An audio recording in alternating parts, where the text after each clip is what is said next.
And welcome, ladies and gentlemen, to another round of the UKSimRacing community's GT3 League Season 10, as brought to you on the premier sim racing platform available only on PC, known as iRacing. And today marks round 3 of 8 in the championship as our drivers make their first visit to the United States of America, particularly the state of Michigan and the city of Detroit, for a one and only street circuit on the calendar. It is the Detroit Grand Prix at Belle Isle Park, and of course this one is going to be very different compared to the preceding rounds. Whereas we've previously been at circuits with wide open spaces, runoff areas, grass and wide tarmac, the Detroit City Circuit is a different mix, whereby it's tight corner sequences, short straights, and with the walls looming ever close, it means if our drivers get it wrong, they'll get it very, very wrong as they make contact with the wall, but at the same time they'll need to push as hard as possible in order to optimise their lap time and come out on top. Indeed, with overtaking opportunities potentially being limited here at this circuit, which has played host throughout the years all the way up to 2022 to the likes of IndyCar and IMSA SportsCar Championship,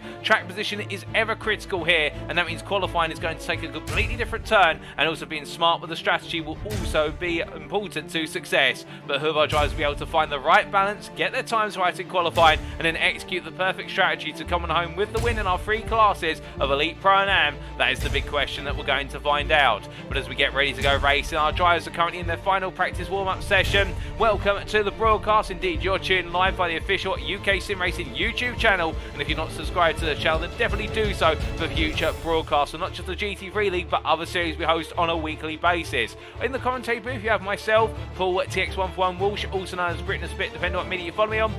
And I'll be bringing you all of your racing action tonight, and indeed throughout the entirety of the series. And what a season it has been so far, and I've really been looking forward to this round for the simple reason our first 2 rounds on open circuits have been an absolute joy when we completely mix things up and put in a major contrast who's going to come away at a circuit that's very different.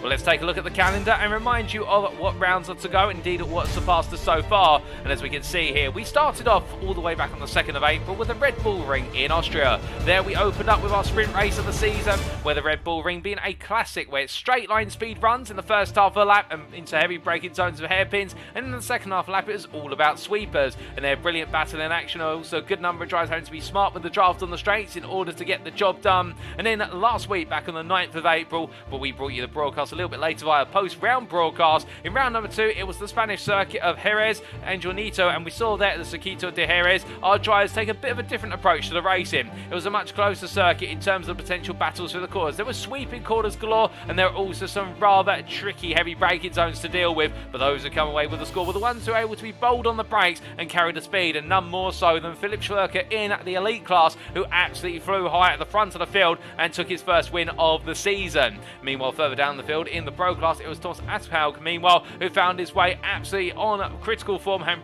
promoted to the Pro class as of that round and ran away with proceedings. And in the Am class, Mark Johnson made it a double pair of wins, and we'll be looking to make it a 3rd win on the bounce today. But it's Belle Isle today on the 16th of April, of course, in 2023 this Sunday, and after this week, next week we'll be making our way to Germany for the Nürburgring combined layout, also known as the Nürburgring Gesamtstrecke. And there in our first feature race round of the season on the 23rd of April, all of our drivers will be taking on the Goliath circuit, and indeed that one is going to be just as much about survival and nailing every corner as it is about being the fastest driver on circuit. Indeed, survival can go a long way there in round number 4.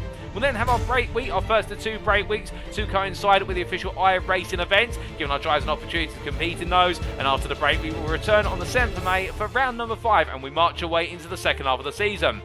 We'll make our way back to the US of A, and it'll be to the state of Wisconsin for the picturesque Elkhart Lake circuit of Road America. And well, that circuit is going to be very different from our Belle Isle circuit today, in the fact there'll be a wide open space and plenty of overtaking opportunities on each and every straight. But after that, we'll be then having our second mid-season break, again due to official iRacing events. And in round number 6, we'll return on the 21st of May, making our way to Japan, and it will be the Okayama circuit. Previously known as the T1 Ida circuit, it'll be the winding corners of the Okayama circuit which will catch our drivers out, and indeed there it's all about having a car that's set up for perfect handling. Then we'll make our way to the United States of America for our penultimate round of the season. It'll be our final sprint, it'll be round 7, and it'll be in the state of New York at Watkins Glen International, and it'll be hard and fast. It'll have the highest average lap speed of every circuit we visit in this season, and it's one to look forward to on the 28th of May. And then we bring it all to a close with round number 8 at the Daytona International Race Road Course Layout on the 4th of June. That'll be our second and final feature race round of the season, and their strategy, slipstream and good cornering will all come together, and indeed you'll have to have a little bit of everything if you want to do well and take the win at Daytona. And whose championship would be complete without Daytona? That's the big question on our drivers' minds. But as we head into today, of course, in round number 3, let's take you through our circuit, the Detroit Grand Prix at Belle Isle Circuit, as it's known, located in the city of Detroit, particularly in Belle Isle Park in Wayne County in the state of Michigan in the US of A. As you can see from the circuit map provided to us by iRacing, this circuit is quite two-dimensional in its nature, indeed very limited elevation changes over the entirety of the lap. It's what you would expect from a street circuit based in the US of A typically, but as our drivers make their way on around here, you can see 14 corners, and while the corners do look like they're quite spaced out, but I can tell you this map does hide a little fact in the fact the corners may be spaced out, but they're very tight. There's not major opportunities to go too wide through most corners, and that could prove quite pivotal in terms of being able to defend. For as our drivers make their way across the start-finish straight, they'll head into the right-left combination of turns 1 and 2, two medium speed sweepers where particularly the emphasis is on turn 2 and nailing the exit of 2 to carry all the speed down the longest straight of the circuit towards turn number 3 and the high speeds at that point as they break their way into the right-handed right-angle corner. Going through turn number 3, we'll see the circuit stays a little bit wide as they head up towards turn number 4, but as they break their way into turn 4, this is where the circuit narrows dramatically. Through turns 4, 5 and 6, it's a triple whammy of tight corners, all right angle corners. They go from the right into left into right, and as they emerge out of turn number 6, making sure to avoid the exit wall, they'll power their way onto the back straight with its kinks and all the way down to turn number 7. Turn 7 meanwhile sets up the fountain sequence as they make their way into turn 7. It's going to be tight there once again as they come into the right-hander, and it's open on braking into turn 7, but after that they'll need to finish deliberating over position because turn 8, the left-hander, it has an incredibly tight apex. Indeed, it's one wide through there and somebody's going to have to back out. But whom is the question I hear you ask, and we'll have to see. But as they make their way through turns 8, 9, 10, they'll go for the triple left-hander for barreling their way into turn number 11 and onto the brakes there. They'll merge to go onto the short stretch up towards turn number 12 and then through the double right at 12 and 13. Want to get all the speed you can out of turn 13 without hitting the wall on the outside, but we're powering through the kink of 14 to do it all again, and that will be a lap of the Detroit Grand Prix at Belle Isle Circuit. But as our drivers get set to go, let's give you a reminder of the rules for this round. In terms of setup, drivers are permitted to change the car without penalty until the conclusion of round number 3, and this is a very interesting rule for today, ladies and gents, because this means effectively the cars you see our drivers take to Belle Isle are the cars that our drivers will be picking for the remainder of the season. After this race, if they change their car after the race, they will receive a significant points penalty. So we are going to be seeing who is going to be listed in what manufacturer for the remainder.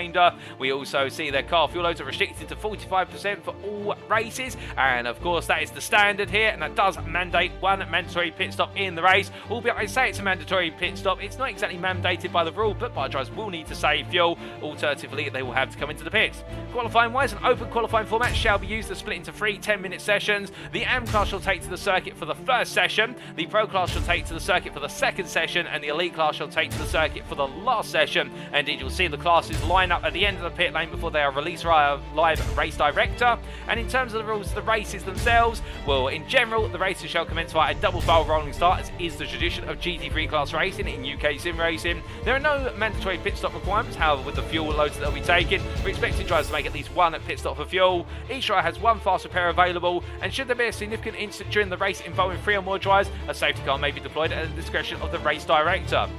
And of course, our drivers have been warned about the fact this is a street circuit. Street circuits typically do see major incidents which involve safety cars needing to be brought out, but our drivers have been given a stern talking to in regards to keep it clean, keep it simple, and let's try to avoid too many safety cars. But you can know how drivers can be. Everybody will be on to go race, and everyone will be looking for those opportunities. In terms of the safety car, it shall not be deployed during the final 10 minutes of the race. So when we do get to the conclusion of the 30th minute, any instance from that point onwards, we will not see a safety car deployed, and all race stewarding shall be conducted post-race. In terms of the sprint races, a driver shall receive a drive-through penalty if they accumulate 17 or more instant points, and if they pick up 25 or more, they'll be disqualified from the round. But that's enough rules and regulation. I know what you're all here for. You're here for the live pictures, and as our drivers continue to make their way on around currently, well, we do see that a slight error with our overlay, but we do make sure that gets reloaded onto your screen for you, and as it does materialise there, we can see our times in British Summer Time, that's BST, or Universal Coordinated Time +1 at UTC at +1. In just over 10 minutes time, we'll be heading into our our qualifying session. 30 minutes in duration. It'll last a little bit longer than that in practice, of course, given the fact we have the transition over from each of our classes' qualifying sessions. But indeed, it will take approximately 35 minutes with 30 minutes of qualifying in total. And then at approximately 25 past 8 this evening, we'll be heading to the grid for our one and only sprint race on the schedule. 45 minutes in duration. It's going to be hard. It's going to be fast. And with all the road surface changes around here, with concrete, asphalt, and in between, it's definitely going to be rugged on our drivers and their cars. And who's going to be able to come away with the key results? That is the big change that's confronting them. Was our drivers get set to go. We do look to a number of drivers who are, of course, big names in their respective classes, including Jonathan Hitchin, the Civic Esports white driver, who has decided to go with the Audi R8 LMS machine as he makes his way into turn number 3. An interesting pick for Hitchin. Indeed, the Audi, a very fast car in general in the GT3 class, currently based on the current iRacing balance of performance, but also one of the most nerve-wracking cars. It's a very sensitive car. You could argue some likened it to a bit of a diva of a car in terms of the fact as soon as you push it beyond its limits, alternatively, you start to disagree with the car completely disagrees with you, and you normally end up going around with a mid-engine rear-wheel drive machine and quite a loose rear end. But Jonathan Hitchin, of course, the man who's on a bit of a mission today. The first 2 rounds where he was looking very strong in pace and form at the Red Bull Ring, he was denied the win, and of course last time out at Jerez he ended up being denied a top 5 finish in the elite class, and he now knows that those 2 rounds essentially being confined to his drop scores, with there being 2 drop scores in the series. He now needs to make sure there are no slip-ups for any other rounds from this point onwards. But will he be able to steer clear of the danger? That will be his ultimate challenge. But as he makes his way there into turn at number 12 and 13 very quickly, we then do look to what is Nick Wren, another man who is taking on the Audi R8 for TQ Sport Corpa, and as he makes his way down towards turn at number 3, another driver to watch out for, who was a little bit of a shadow driver in terms of the first round. We didn't quite see too much of Wren, but in the second round at Jerez last time round, he really made himself felt inside the top 5 of the elite class, and he made himself felt to the outside wall there on the exit of turn number 4, and could Wren potentially be looking at a podium today. But it's not just about our elite class drivers. We also see here the pro of Billy Bob Ray from Empire Motorsport B, who's decided to go with the safe option of the GT3 class currently. Indeed, if you want the safety car in terms of the car that's most comfortable over curves, and also the car that's less likely to bite you in terms of you can set it up for safety, well, it's the BMW M4. And as the Scotsman makes his way through 10 and 11, as he comes to the right-hander at turn number 11 in particular, of course, last time out at Jerez, it wasn't to be. He was looking on course for a potential win in the class, but it did not work out. In with a late mistake, costing him extremely dear, and seeing him lose out with Thomas Aspau taking the win. Aspau is not in attendance today, we should point out, so we won't be seeing our winner from last round here at Detroit, but we've seen him back in a week's time at the Nürburgring. But as we do say hello to a good number of you in the YouTube chat, including Stuart Pearson, who says Richard Jones in pro looks like he can change the top 3 unmentioned privateer. We also say hello there to Thomas Aspau, who says Matt Strand is the one to pay attention to today. And we'll speak of Matt Strand, let's see if we can find him out there on circuit at the moment. Indeed, we see him there in the Racing Lab and Machine, the Norwegian in the 69 Audi, and elected to go with the Audi as well. An interesting investment. Quite a few drivers opted to swap to the Audi, but we've also got a lot of Porsches in the elite class, and the Pro and Am classes continue to have that much more variable distribution of machinery, which we've come to expect. But as he makes his way down the back straight, Matt Strand being recommended by one of the big names in the Pro class, are starting to watch out for in the Pro class as well. We also say hello to Chris Eddersford there. Good evening to you, Chris. And we also say hello to that guy at Moles, and also Tampax Comfort, who asked the big question, are there many Mercedes in the field? Well, that is a good question, and let's try and give you an answer to that. Well, we do see one in the elite class, and that's in the form of Sam Congreve, the Empire Motorsport A driver, back in the flying red colours here in the number 9 car. And indeed, Congreve, the driver, has really confided and stayed true to the Mercedes AMG Evo 2020 machine with its 6.3 litre V8. It is a stalwart of the Empire Motorsport A pit lane as he makes his way on down. And we also do see Mark Johnson deciding to place his bets with the UKSimRacing Moss Mercedes in the 44 car. Of course, Mark Johnson with a double win so far. He's been with the Mercedes since the start of the season in the AM class, currently P9 there. But again, we can't read too much into these practice times for the simple reason we don't know the fuel states of our drivers' cars. We don't know the tyre states. All we know is they've been able to put those lap times on the board, and drivers could be practicing qualifying sessions. They could indeed be practicing or it's race sessions at the moment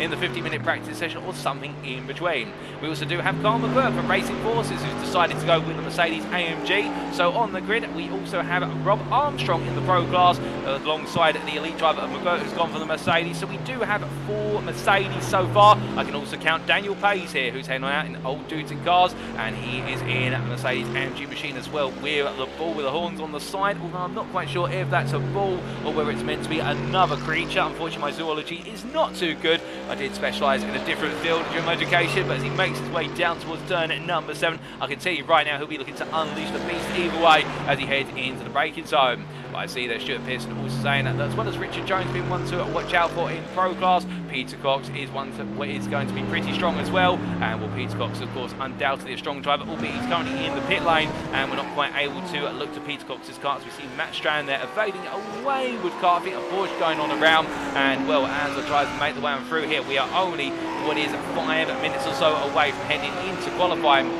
And Jay Winks there saying, I think it's a hog on the side of Daniel Pays' car, and I think you're right, because my brain was trying to go for the H word, I couldn't quite figure it out, and it was hog, and you are very right, sir. But as we do look to Alvaro Marinero, as the Porsche 911 GT3R driver makes his way through turn number 8 and into 9, Porsche is going to be an interesting one around here. It should be a relatively fast machine around Detroit, given the complex corners, particularly springing its way out of turns 1 and 2. This car should be an absolute monster, and also going through the tight fiddly section of turn 7 through to 11, where the apex speeds are the lowest on circuit. I think Marinero has definitely picked a car that will go well there, but of course he's not the strongest on the straights, and that may just hold him back a little bit when he's looking for a move on the driver. So qualifying is going to be key for Marinero, and I wonder how many drivers will be running a lot of downforce in qualifying, but may take some rear wing off of the car when they go into the race to give themselves some extra straight line speed to go for the offensive, because of course they can change setups between qualifying and race, and our drivers bring their own setups to each and every round. But it'll be interesting to see whether our drivers here find themselves at top speed disadvantage at any point, because given how short the runs are on the straights, indeed, Marinero clearing the longest straight on the circuit there in one fell swoop, and will the number 59 driver be conscious of what he can do. But in terms of what I'm expecting, as we see there, that guy Moles asking, what are you most excited to see this race for? Anyone you think will impress? For me, what I'm most excited to see is essentially how drivers can try and use strategy here to overcome their track position. Detroit is typically a circuit that's not known for overtaking, albeit you can overtake around here, but you've got to run incredibly close to the driver in front. I'm expecting a few drivers to have roof scrapes with the wall, hoping nobody ends up in a major incident of the wall, for the simple reason we never want to see that. Of course, it does happen in motorsport, but I think that is where we might see some drivers running close together, and there'll be pressure applied, and somebody may make a mistake. But who can pull off the right strategy is going to be the big thing for me here, for the simple reason, if somebody's able to fuel save and get a potential undercut into the mix, we could see a driver jump 5-10 places if they get it absolutely right. Albeit perhaps I'm exaggerating a little bit, but you never know. And in terms of drivers to watch out for, I think the big name you do need to watch out for is Jonathan Hitchin in the elite class, for the simple reasons we see him parked up there. He has got nowhere to go now. He cannot afford to have a missed score anymore. He's had 2 rounds where it's all gone wrong, and now if he wants to be able to take the crown, he needs to now, and it's got to be a win tonight is his ideal target, or a minimum of a podium to be right up there.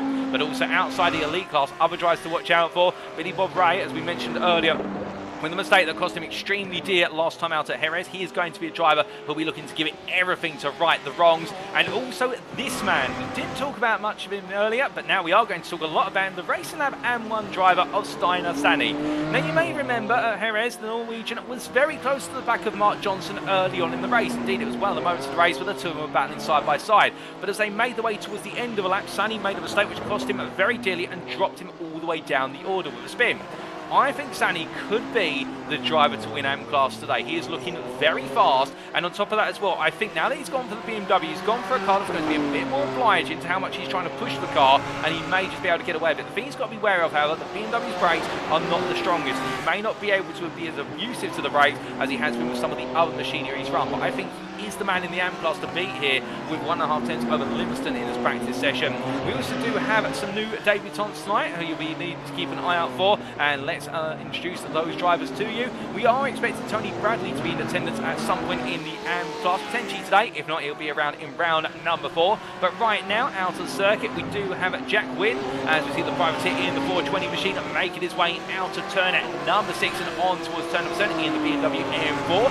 And well, good luck to him. He's very eager to get racing tonight. Indeed, he was asking 101 questions in the build-up tonight to the race director and the race administrators, but they were very happy to see his enthusiasm down in the paddock. Indeed, I'm always happy to see a newcomer join, and currently P3 in the AM class there on an outlap. And we also do have the return of Daniel Merchant in the Pro class. Indeed, it's been some time since we've heard that name, but as we see him here making his way around in the Audi R8 for Tiki SimSport, where you join the Tiki outfit for this season, and the Frenchman through what is their turn at number 12, and the 145 Audi. He's going to be a little bit of a dark horse, I think, in the Pro class. It's been some time since we've seen him in a GT3 machine, but he is a driver who can go very fast once he's up to speed. So we've got 3 newcomers, 2 out of the circuit currently, and we are potentially going to see Tony Bradley join us at some point, but if not, it will be in the next round. But as we get ready to head into qualifying, ladies and gentlemen, we would just like to take a brief moment to say that if you are enjoying the racing and wondering how you can support UKSimRacing, did you know there's a quick way to do so? Via our affiliates. For UKSimRacing is affiliated with multiple sim racing and real-world motorsport companies, including Swiller and Meta Sim Racing Coaching, Race Anywhere and Demon Tweaks. And if you do head to our website, and that is uksimracing.co.uk today, and our website shall pop up on the screen very shortly, as we do just have it appear now, well, there is a link in the top right corner to our official Discord. Now, there's 2 purposes as to why you may want to join our Discord. Firstly, if you ever want to race in a UK sim racing series, it's a mandatory requirement to be part of our Discord. But also, secondly, if you go to our Discord, we'll on there, some of our affiliates provide discount codes which are only available in the official UK Sim Racing Discord. And the thing about these codes is the fact that they give you a discount on a purchase you make with one of our affiliates, and in return, as part of that discount, we get a kickback from your purchase. And as we are a non-profit organisation at UK Sim Racing, every penny we make from affiliate earnings are invested back into the community to fund future series, including future editions of the GT3 League and also the Porsche Cup. So a penny and a pound go a long way in supporting UK Sim Racing, and indeed, a little purchase you can go a long way in your sim racing or real-world motorsport and racing ambitions. But one thing that is going to go a long way currently as we head up back to the qualifying session, which is just about to get underway, is a strong qualifying lap, ladies and gentlemen. And whilst our drivers make the way into the pit lane, of course our AMs will be out on the circuit first, and I believe as they all creep their way down to the end of the pit lane, where it's going to be quite a wait, of course. And Simon Andre Livingston, one of many an AM driver, looking to get set as we see it's the number 22 car there of what I do believe is Joe Pinder from Ignium Motorsport, which will be the first driver out onto circuit. So he's timed it right in terms of putting himself right at the end of the pit lane.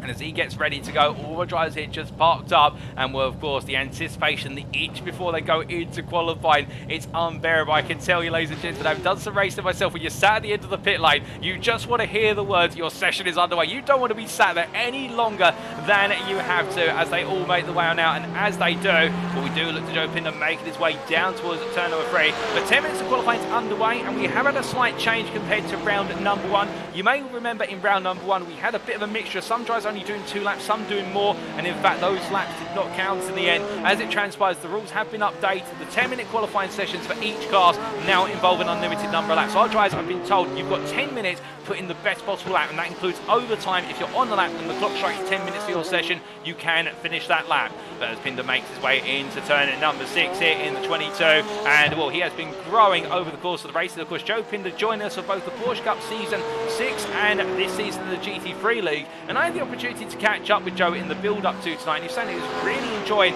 joining both series, and indeed it's been an absolute pleasure to see him racing in the series from start to finish. And as he makes his way on down through turn number 8 at the moment, where he's been really enjoying the racing, and also he's been seeing his improvements week after week. And guess who his mentor is from Ignium Racing? Well, if you said, is it a Mr. Grebstad, you would be absolutely correct. Håkon Grebstad working with Pinder, and the pace is coming as Pinder makes his way into turn number 12, weaving from side to side. They're trying to get as much tyre temperature into the car as possible before he goes up to racing speed. And as he makes his way on around, we jump on board with Pinder for the opening flying lap of this qualifying session.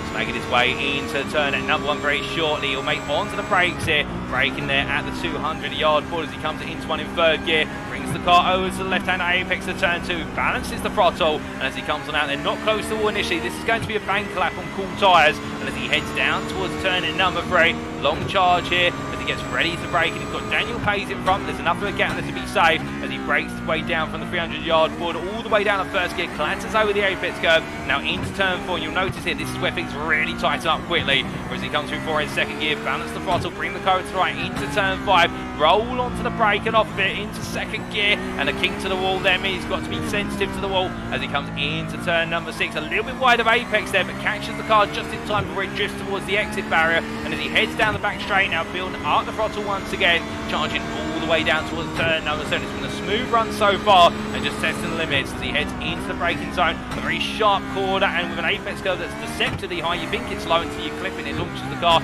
into turn 8, and it's all about just tapping the curve, bring the car through in first gear, now into turn number 9, keep the throttle on, just lift off of it slightly, straighten the steering, then balance it back into turn 10, or snapping the way into turn number 11, down to second gear, and it's a tap to the wall there as Pinder carries a bit too much speed, but they're just getting a little bit eager with the car, and as he makes his way up towards a turn in number 12, he's going to carry this lap off row as he comes through 12, a little bit of wobble there, and coming into 13. As he clears the right-hander, he's going to come into the pit lane here to do some repair work to the car, and I think conscious of the fact that knock may have damaged the steering rack or the steering orientation as a result. But as he makes his way into the pit lane, more drivers coming on through here to complete their opening qualifying laps of this session, as it's a knock to the wall there for Doble. John Doble having a nasty knock in the Porsche, and well, you maybe wonder at this point, what's making it so difficult for the drivers to avoid hitting the walls? What you can't necessarily see around here, we did allude to it a little bit earlier, is there are multiple road surface changes overlapping. A lot of those occur mid-corner, so you may have noticed on the onboard lap with Pinder's car in particular, the way he was having to fight at the steering wheel coming through the corner apex. That's because it's not the Porsche wanting to step round necessarily. In fact, his driving style very smooth there, very Jenson Button-esque if we were to draw into a comparison with, say, the Formula 1 drivers, perhaps the smoothest in the all, I would argue. But as he makes his way over those road surface transitions, the car naturally is being kicked around by the road. It's very similar to what we'd see at, say, the Sebring circuit in Florida, albeit the transitions from concrete to asphalt and asphalt to concrete. But here you've got multiple transitions very quickly, and some road surfaces are, when I say incomplete here, it's a whole mixture of materials, and that just makes the car ever more unsettled over the lap. But as we do look to Matt Edmondson making his way up towards turn at number 6, meanwhile, we're halfway into this qualifying session. We've still got a lot of time to go, and as our drivers continue to try and find a little bit more time out there, of course, we do say hello to a couple more of you in the YouTube chat, including there A, who says, let's go, cheering on Team Edmondson or Matt Edmondson, and we also do say hello there to Satinda Dinza, as I do make sure to try not to get his name incorrect this time around. He's been very helpful in teaching me how to pronounce his name, and well, the second D is silent there, so I'm going to do my best to make sure that's in place. But he says hello from the Long Beach Grand Prix. He is attending the Acura Long Beach Grand Prix in real life today, hoping everyone has a great race and keep it out of the walls. See you next round at the ring, and we do look forward to seeing Dinter in the next round, of course. But as we do look to what is here, Edmondson heading to the timeline. He's currently P9. He's not got an indicative lap on the board, but he has got one lap on the board. In fact, P10 now. Vajuk going up to P8, and as Edmondson makes his way up towards turn at number 1, what's this improvement going to be this time around? In fact, it's not an improvement there, at least not a valid improvement, it would seem. Meanwhile, Jack Wynn coming across the line, and well, he moves up to P4 of purple in subsector 1.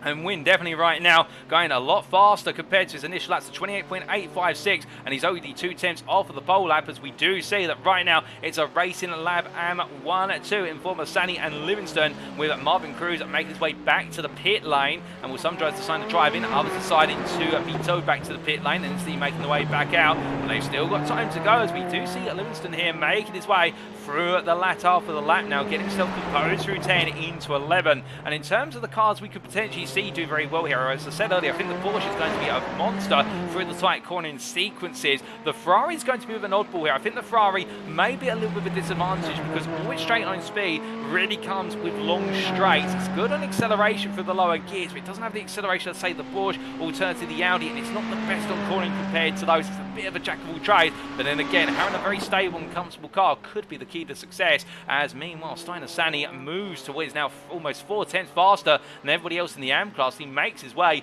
down towards turn number 3. In fact, as he comes on down here, well, Sani right now looking very comfortable indeed as he comes on through the right hander and using all the road space there. And that's why the other things as well, to do well here at Detroit, you do need to know how wide the road is. You need to be millimeters away from the wall, rather than being a whole centimetre or two, because the more road width you can apply to your entry and exit of a corner, the more speed you'll naturally carry through the corner and on exit. And every mile an hour can make a significant difference, particularly when you're running from turn 6 to turn 7, which is what Sani's doing right now. But meanwhile, one driver who's running his way to the line, James Conley in the 46 car, and the Ferrari 488 Evo driver jumps to P2. They're on a 28.585. Well, now he's 2.5 tenths off of Sani's pole lap, and he's absolutely putting a split between Sani and Livingston. So Racing Lab Am now do have somebody to watch out for, as meanwhile we've still got more times coming in. We've waited for a time from Ben Watkinson in the AM class, so I do believe they're still working on his car in the pit lane, so Watkinson may not be able to get out there. And also John Wooldridge, who is still in the pit lane and currently having work done on the car.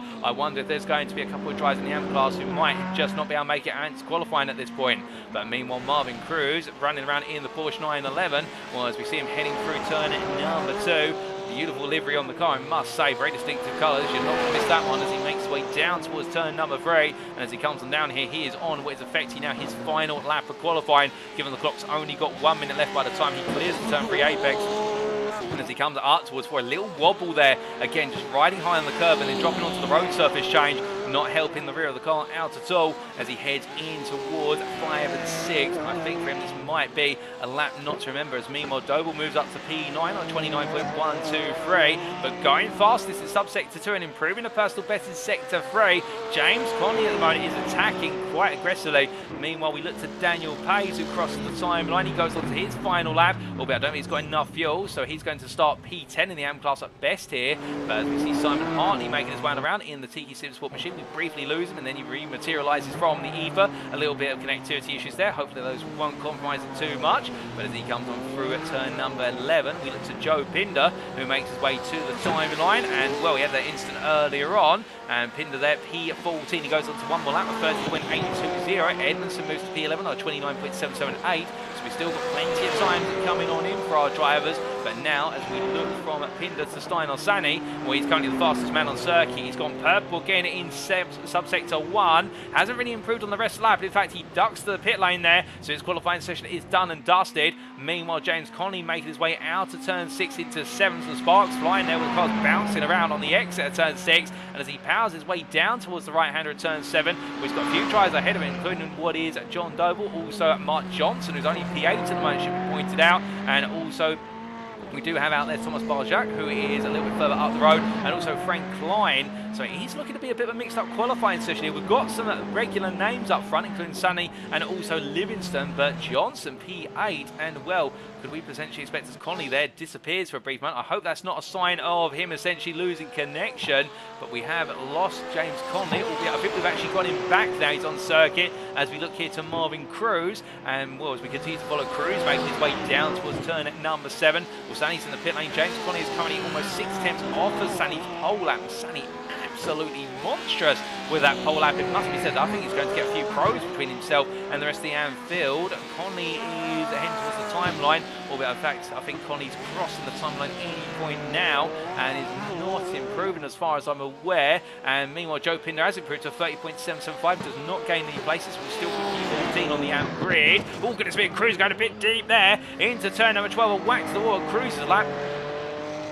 is going to be all said and done when that's all complete, as he makes his way into the pit lane. And well, there a mistake has proven ever critical, as meanwhile Mark Johnson making his way on around, and Johnson really the biggest shock here in qualifying, albeit you could argue, is it a shock given his choice of car? The Mercedes are an absolute straight line beast, but around here you don't want a car that's that strong in the straights. You need a car that's got a bit of straight line speed, but also can tuck it up nicely in the corners. I think for Johnson, this round is going to be about damage limitation and potentially capitalising on any mistakes of others, although I say that he is on a lap where it's improving, but he's currently a whole second off a pole. He comes to the timeline, and what's it going to be? In his car in the 44, he moves to P5 on a 28.832. We still 8 tenths of a Sani's pole lap, but Steinar Sani absolutely phenomenal with 28.010. And well, as Johnson parks up there, he'll be taking a P5 as Edmondson makes his way on down towards turn number 12.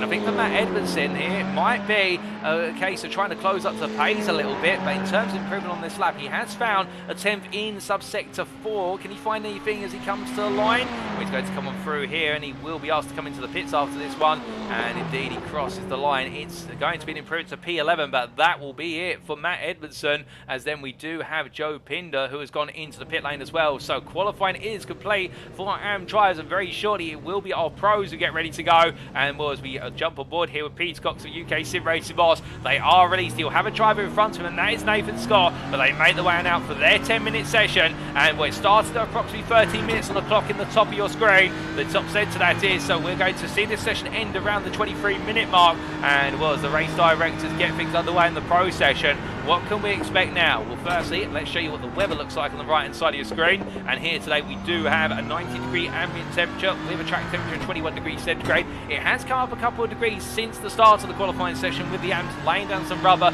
and also building up that track temperature, but it's a relatively cool day here in the state of Michigan, and what that means is that our drivers do have the ability to push a little bit more. They don't have to worry as much about the tyre being oversensitive in its initial phases with regards to that tyre temperature and the track temperature that goes with it, so they can be a bit aggressive, and that will work out nicely for the cars which take a lot of effort to get that tyre temperature up, including the likes of the BMW, whereas other cars which normally get up to temperature quite quickly, well, they can push it a bit harder, such as the Ferrari and the Audi R8. So it means we're going to see the very best of our drivers here qualifying. They don't have to be tyre temperature sensitive as we jump from the onboard from Peter Cox's car to look a little bit further down the pro field. And Rob Armstrong making his way into what is their turn at number 4 and deciding to take it a little bit cautiously as he makes his way on around, and in fact deciding to go out a bit later compared to everybody else in the Mercedes AMG Evo, so perhaps he knows something that everybody else does not, or perhaps he just does not want to be anywhere near anyone, not because he's unsociable, but for the simple reason he wants as much clear track as possible. And around here, of course, it is a circuit where slipstream doesn't really play a big factor. It's more about having that lap in clear air and nailing it all under your own wisdom and driving expertise. But as we do look to Richard Jones, meanwhile, making his way down towards the final pair of corners, the final pair of major corners, we should say, gives a bit of space there to drive in front, back it off, but as soon as he clears what is turn number 13, well, in fact, he decides to park up there and make his way to the pit, so something on the car perhaps not right there for Jones, and as a result, that is going to cost him a lot of time. As meanwhile, we do see Armstrong making his way down towards turn number 12, and as he comes on through in the AMG machine, well, the 45 car right now, and again we did see from Mark Johnson the AM class really does not look as though the Mercedes is the car to win here in what is the Detroit circuit, but then again he could prove us wrong as he makes his way onto his flying lap. It'll be a very tight exit out of turn 14. I think that's a bit of a mistake because you normally want to have a wide open line there in turns 1 and 2. Perhaps right now Armstrong's just trying to find the grip levels and find out where the car is. Perhaps he's not happy with the way it's set at this time, but as he makes his way down towards turn number 3, meanwhile some drivers who are looking to try and put in their first flying laps of the day, well, here is the lead driver out of the circuit in terms of the way they proceeded out the pit lane. It is of course Nathan Scott making his way through turn 12 into 13, and as he comes roaring on through the right hander, they're close to the wall but not close enough to tap it and hit into the final corner. I think this is going to be an impressive lap. It might be enough to say provisional pole overall, and well, it'll be the first pro lap on the board, a 28.319, not quite enough to beat Sani's and pole lap, but then again the pros do have a lot more time available to them, as we can see more times coming on in. We look to Daniel Merchant, debutant tonight for UKSimRacing in the Audi R8 as he comes on through at turn 12 into 13, and as the 145 driver heads up towards the final pair of corners. What's it going to be here as he comes to the timeline? It is going to be a smooth lap, but smooth laps do translate into fast ones, and he moves up to P5 there, currently half a second off of Sharples' pole time. In fact, Darren Sharples there with 28.178, looking quite fast, as we see Martin Tillin saying there in the YouTube chat, good luck Dan Merchant, our new Tiki recruit. And indeed the Tiki Simsport outfit continuing to grow over the course of the season, so we see Billy Bob Ray there going P4, a good start to his qualifying session.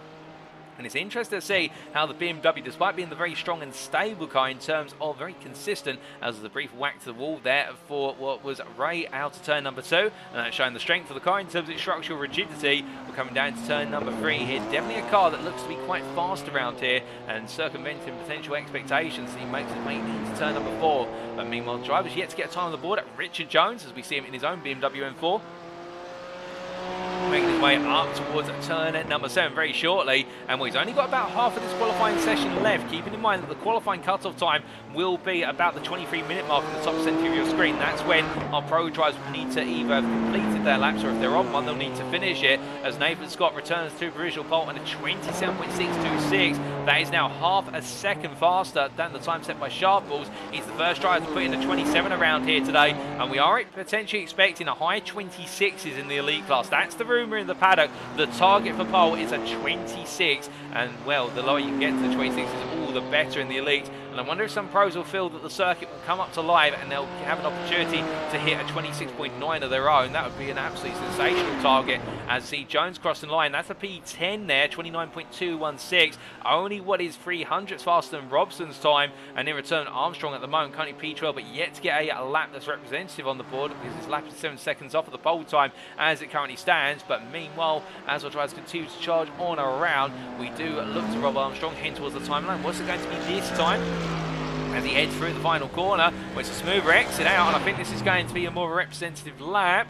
As the lap is registered, no, he's still trying to find time of 32.381. I think Armstrong's really having difficulty here, unless the only other thing I can imagine he's doing right now is waiting until the track has been fully rubbered in, and he's going to gamble it all in the last lap, and he's just burning fuel out the car right now and getting the tyres up to peak temperature. Well, if he's doing that, he's going to save it all for one go, but then again, it can work, of course, if that's the way you approach qualifying. Personally, for me, I would put in multiple laps around here because making a mistake at the Belle Isle circuit is going to be a very simple thing to do, and I say that not to besmirch anyone, but with the walls so close, the road surface change is being continuous, and the curve's been quite murderous in a way in terms of how they can launch the car. You put all that together and you put 1 foot wrong on your ultimate lap with no representative qualifying time on the board, and well, you'll be starting for the back of your class. But Armstrong, I think, might have a plan, and we'll have to see what he does in the long haul. As meanwhile, James Rankin's just crossed the timing line. He moves up to P7 from P11. It's a 28.648, and he's still got some more time out there, we reckon, given the fact he didn't quite, in fact, he did improve across all subsectors there. Meanwhile, jumping up to P3, it's Richard Jones. Oh, Jones putting in an absolutely brilliant lap there, and now Jones coming alive. This circuit is really starting to come up in terms of lap time. I think now all of drivers will recognise that and start to push on a little bit more as Billy Ray moves up to P4 at 27.880. But the man to beat at the moment is this guy, Darren Sharples, as he makes his way down towards turn at number 3, charging down in the Audi R8 LMS machine. And as he comes on down there, V10 engine absolutely roaring in its glory. And of course, this year is a sad year for real-world motorsport in the fact that after this year, if my memories are not mistaken, Audi will no longer be producing the V10 engine for the Audi R8 platform. Indeed, for the V10 as a whole, I believe it is being retired, although we'll have to wait and see what is going to be replaced. It was Audi, a staple of GT3 and racing classes of that time around the world. As he makes his way down towards turn at number 7, Sharples right now 3/10 faster than everybody else, but I think other drivers are on a fast lap, including Matt Strand in his own Audi as he comes towards the timing line. And well, he's 6/10 off previously, and what's it going to be as he crosses the line? It's now going to be 3.5 tenths off at 27.686. So those times are charging in, and you can see getting close to the wall there on corner exit. But as we do look to Richard Jones coming out of the final couple of corners, we jump on board here with the BMW M4 driver for a reference lap, and here we go. Taking in towards turn at number 1, and onto the brakes here for the opening corner, down to 4th gear, not jumping a 3rd interestingly, so deciding to stay in a higher gear, and I think that's for stability as he transitions into 2 and get back on the throttle faster. Now making his way down towards turn number 3, heading up into 5th gear and getting ready for his braking mark on the left hand side, looking at the high boards there and braking around the 250 yard mark as he comes down 2nd gear and just going straight over the apex curve there, no signs of a flinch as he comes into turn number 4. There he goes there, clicks the curb, makes his way over to the right hand side now for turn number 5, brakes as late as he can. You want to late apex it, you really need to clip that apex as late as possible to avoid the outside wall. And into turn 6, gets it nice and close to the right hand side, and as he makes his way out the corner, this is a nice lap so far from Jones. He makes his way down towards turn number 7, but this is going to be where all the time now is made or lost as he heads into the right hander.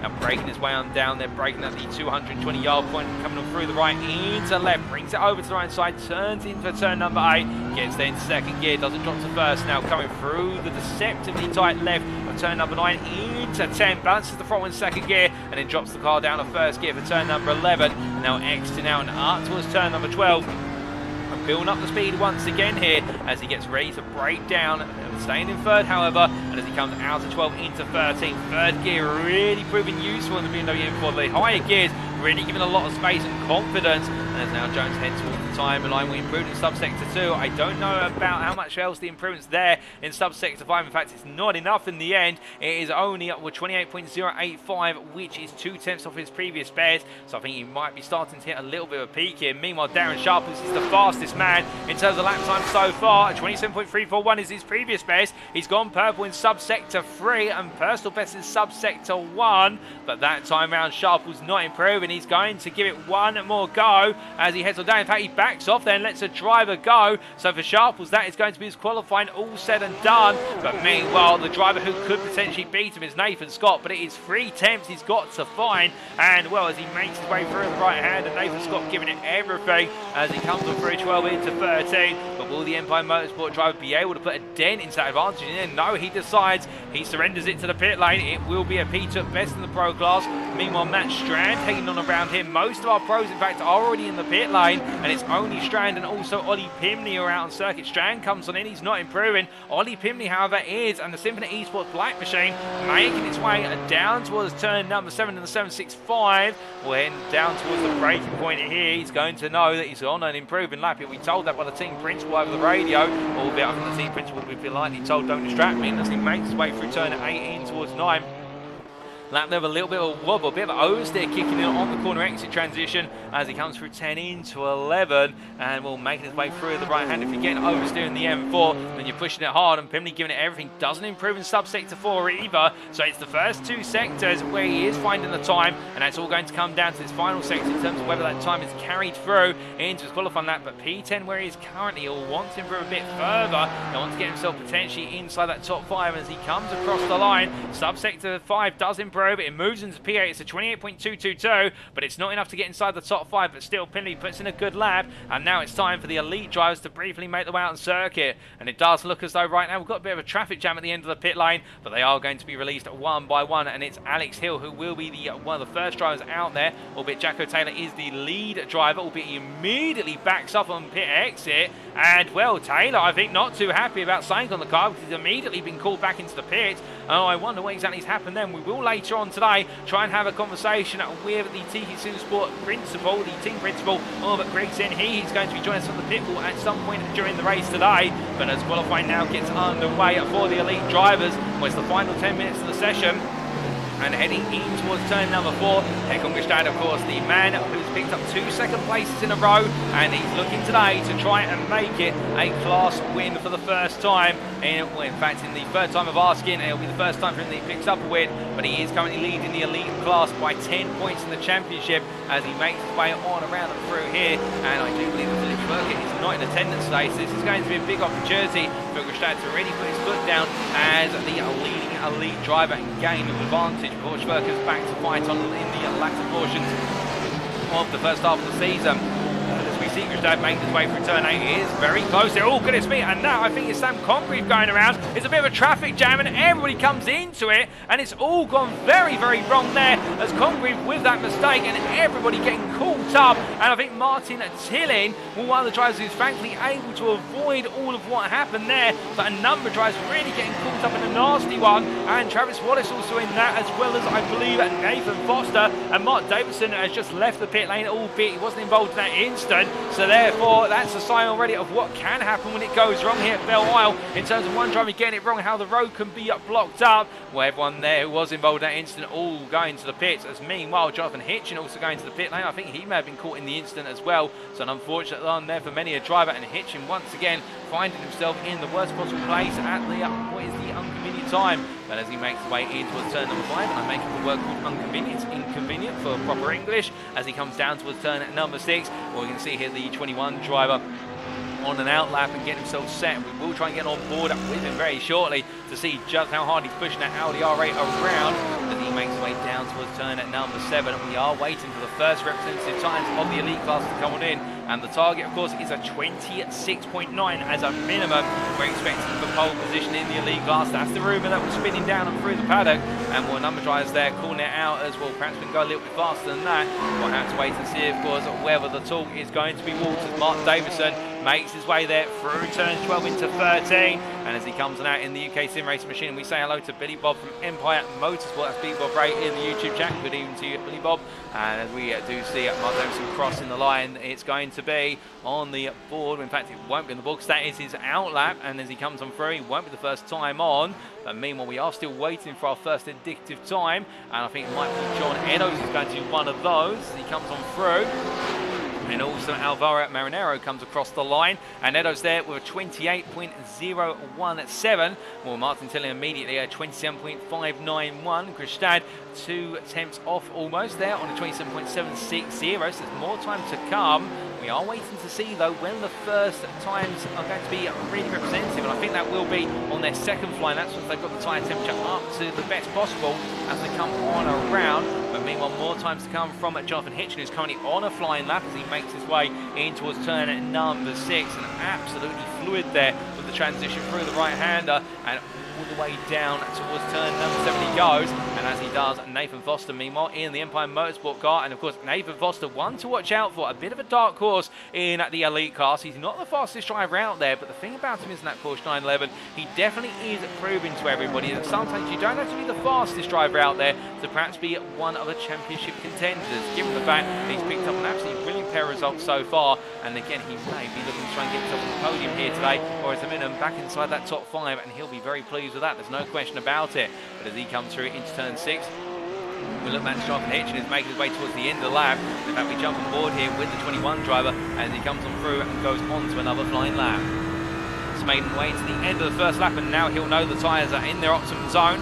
Breaking his way into turn number 1, getting a nice approach to the apex there in 3rd gear, swings the car for a late apex into turn number 2, bouncing his way out there up to 4th gear as he exits the corner and powering down towards turn number 5. A nice early shift there, hitting the top end of the power as he now gets ready to break his way on down into turn number 3, just missing 6th gear there at the top end of 5th gear as he makes his way out to the right-hander and now down into the braking zone for turn number 4 as he comes through in 3rd gear. He's got a little bit of traffic in front of him that shouldn't impede him too much, breaking his way into turn number 5, goes for a moderate apex there. That's going to cost him a little bit of exit speed, about 1 mile an hour in the run to turn number 6, which will be trivial at first, but he may feel that later if the laps are between thousands of pole. And as he comes down towards turn number 7, all the way up through the gearbox he goes and makes his way into his next heavy braking zone. This Audi absolutely flying at his fingertips right now as he comes down towards 2nd gear. A little bit of understeer and braking there, and he just misses the wall as he comes into turn number 8. I think a small lock-up with the ABS system just cost him dear there. As you can see, the car wanted to go forward and he had to really fight the car to turn in,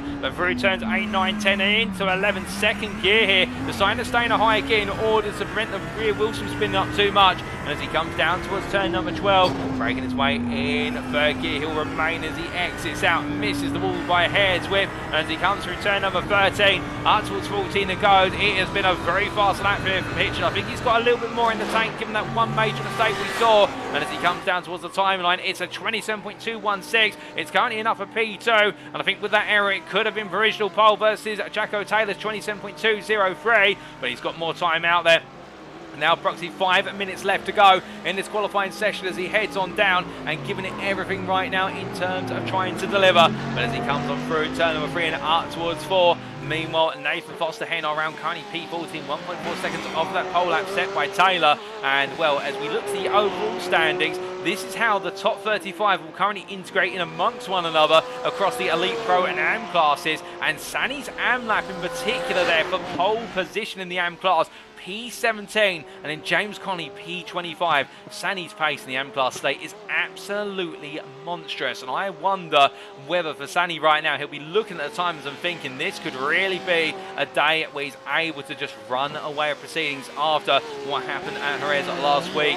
But meanwhile, also another surprise there, Darren Sharples' his pole lap in the Pro class, P3 overall. Sharples' lap is absolutely stellar, but I think right now a lot of drivers will be thinking, how on earth is Sharples up that high and in the Pro class? Well, some drivers do go well at particular circuits. There's certain circuits which our drivers do rehearse more than most, of course, personal preference, and they've raced it on a regular basis in series versus others, and not necessarily consistent across every circuit in terms of being up there, but we do see some of those brief flashes from drivers. And as Foster makes his way in towards turn number 7 coming on through, pushing it hard here as he makes his way in towards turns 8, 9 and shortly 10, carrying all the momentum he can around, but I wonder for Foster whether he does feel potentially here. It's going to be the race where he makes the ground. A little bit of a wobble there. Notice the rear end just slightly sliding out at turn number 10 into 11, and that's going to cost him a little bit of time as he comes towards the end of this lap. It's the body language of the car that's interesting. Foster, I think, being in control, but in return, as he pushes it more and more, the car's starting to become a little bit less stable, but the Porsche naturally inclined for an unstable approach to it because all the rotation is on the rear of the car, where it's being mid-engine rear wheel drive, but the engine's so close to the rear. P12 now at 27.996. Still a lot of time there, but he's cut the deficit to pole by almost half. And now as he makes his way down towards turn number 3, there's still more time out there for him as he parks it up. Meanwhile, Travis Wallace making his way out to turn number 8 and into 9-10, and as he comes on round here up towards the right-hander of turn number 11, well, Wallace will try to keep it as cool and calm as possible as he heads up towards turn number 12, but coming on through there right now for Wallace, it's currently P11. He'll be looking to try and find as much time as he can as he heads up towards the final couple of quarters, indeed in towards 14. Well, I think here for Wallace, if it's going to be an improvement, it's going to be all in the first and the last sector. And does he improve? He does not improve that time around. Meanwhile, looking from one Tiki SimSport driver to another, Alex Hill here running a special livery today, as I've been informed, in the BMW M4.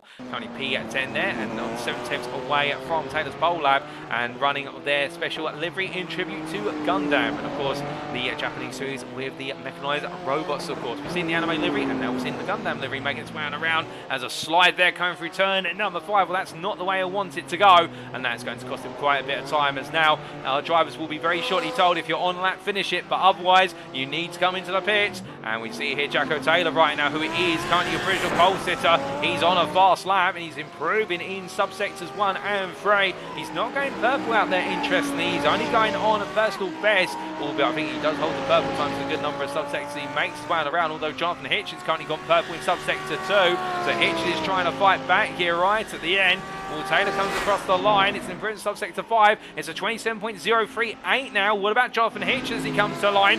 Well, he's gone fastest in subsector 2. He's improved in subsector 4. He's got a distant toe here to the finish line. This may be what he needs. He's currently 1.7 tenths off. And as he comes across the line, what's he going to be in the battle for pole? It's an improvement, but it's not enough. It's a 27.087 as he comes on through turns 1 and 2. Now, will he get another lap? I'm not quite sure. He's carrying on. I think he might feel he's got another lap there. And, well, we see it there. I believe that's Carl McGuire heading back to the pit lane as we've got more drivers coming towards the end laps currently, including Willis Mark Davison. As Davison heads past the pit lane there, he's improving on the majority of this lap, it would seem. And as he comes to the timeline, currently P15. Can he move a little bit further up the order? And when then, no, he does not. And we have got drivers also coming into the pit lane now. David Flanagan making his way in as well in the number 60 car. So he's decided enough's enough. What about elsewhere? Alvaro Marinero has also come into the pit lane. He makes his way in the Porsche. And we do have what is Håkon Grebstad heading towards the timeline. And, well, is he going to be able to improve? He's currently P3. 3 tenths off a pole. He crosses the line with a shortened run, bringing it over to the right-hand side. And it's not enough to improve. So now it's just the shootout between Jacko Taylor and Jonathan Hitch. And they're both on valid laps. And they are going to be permitted to finish. And, well, Taylor's gone fastest again of everybody in the first subsector. But he makes his way into the pit lane. He doesn't feel he can improve elsewhere. Jonathan Hitchin making his way on around as well. And can Hitchin improve here as he heads towards the timeline? I don't think he's going to do enough here. He's improved in subsector 4. He's going to carry the lap to the line, so I think he feels like there's something in it. And as he comes to the line, it's currently half a tenth's difference.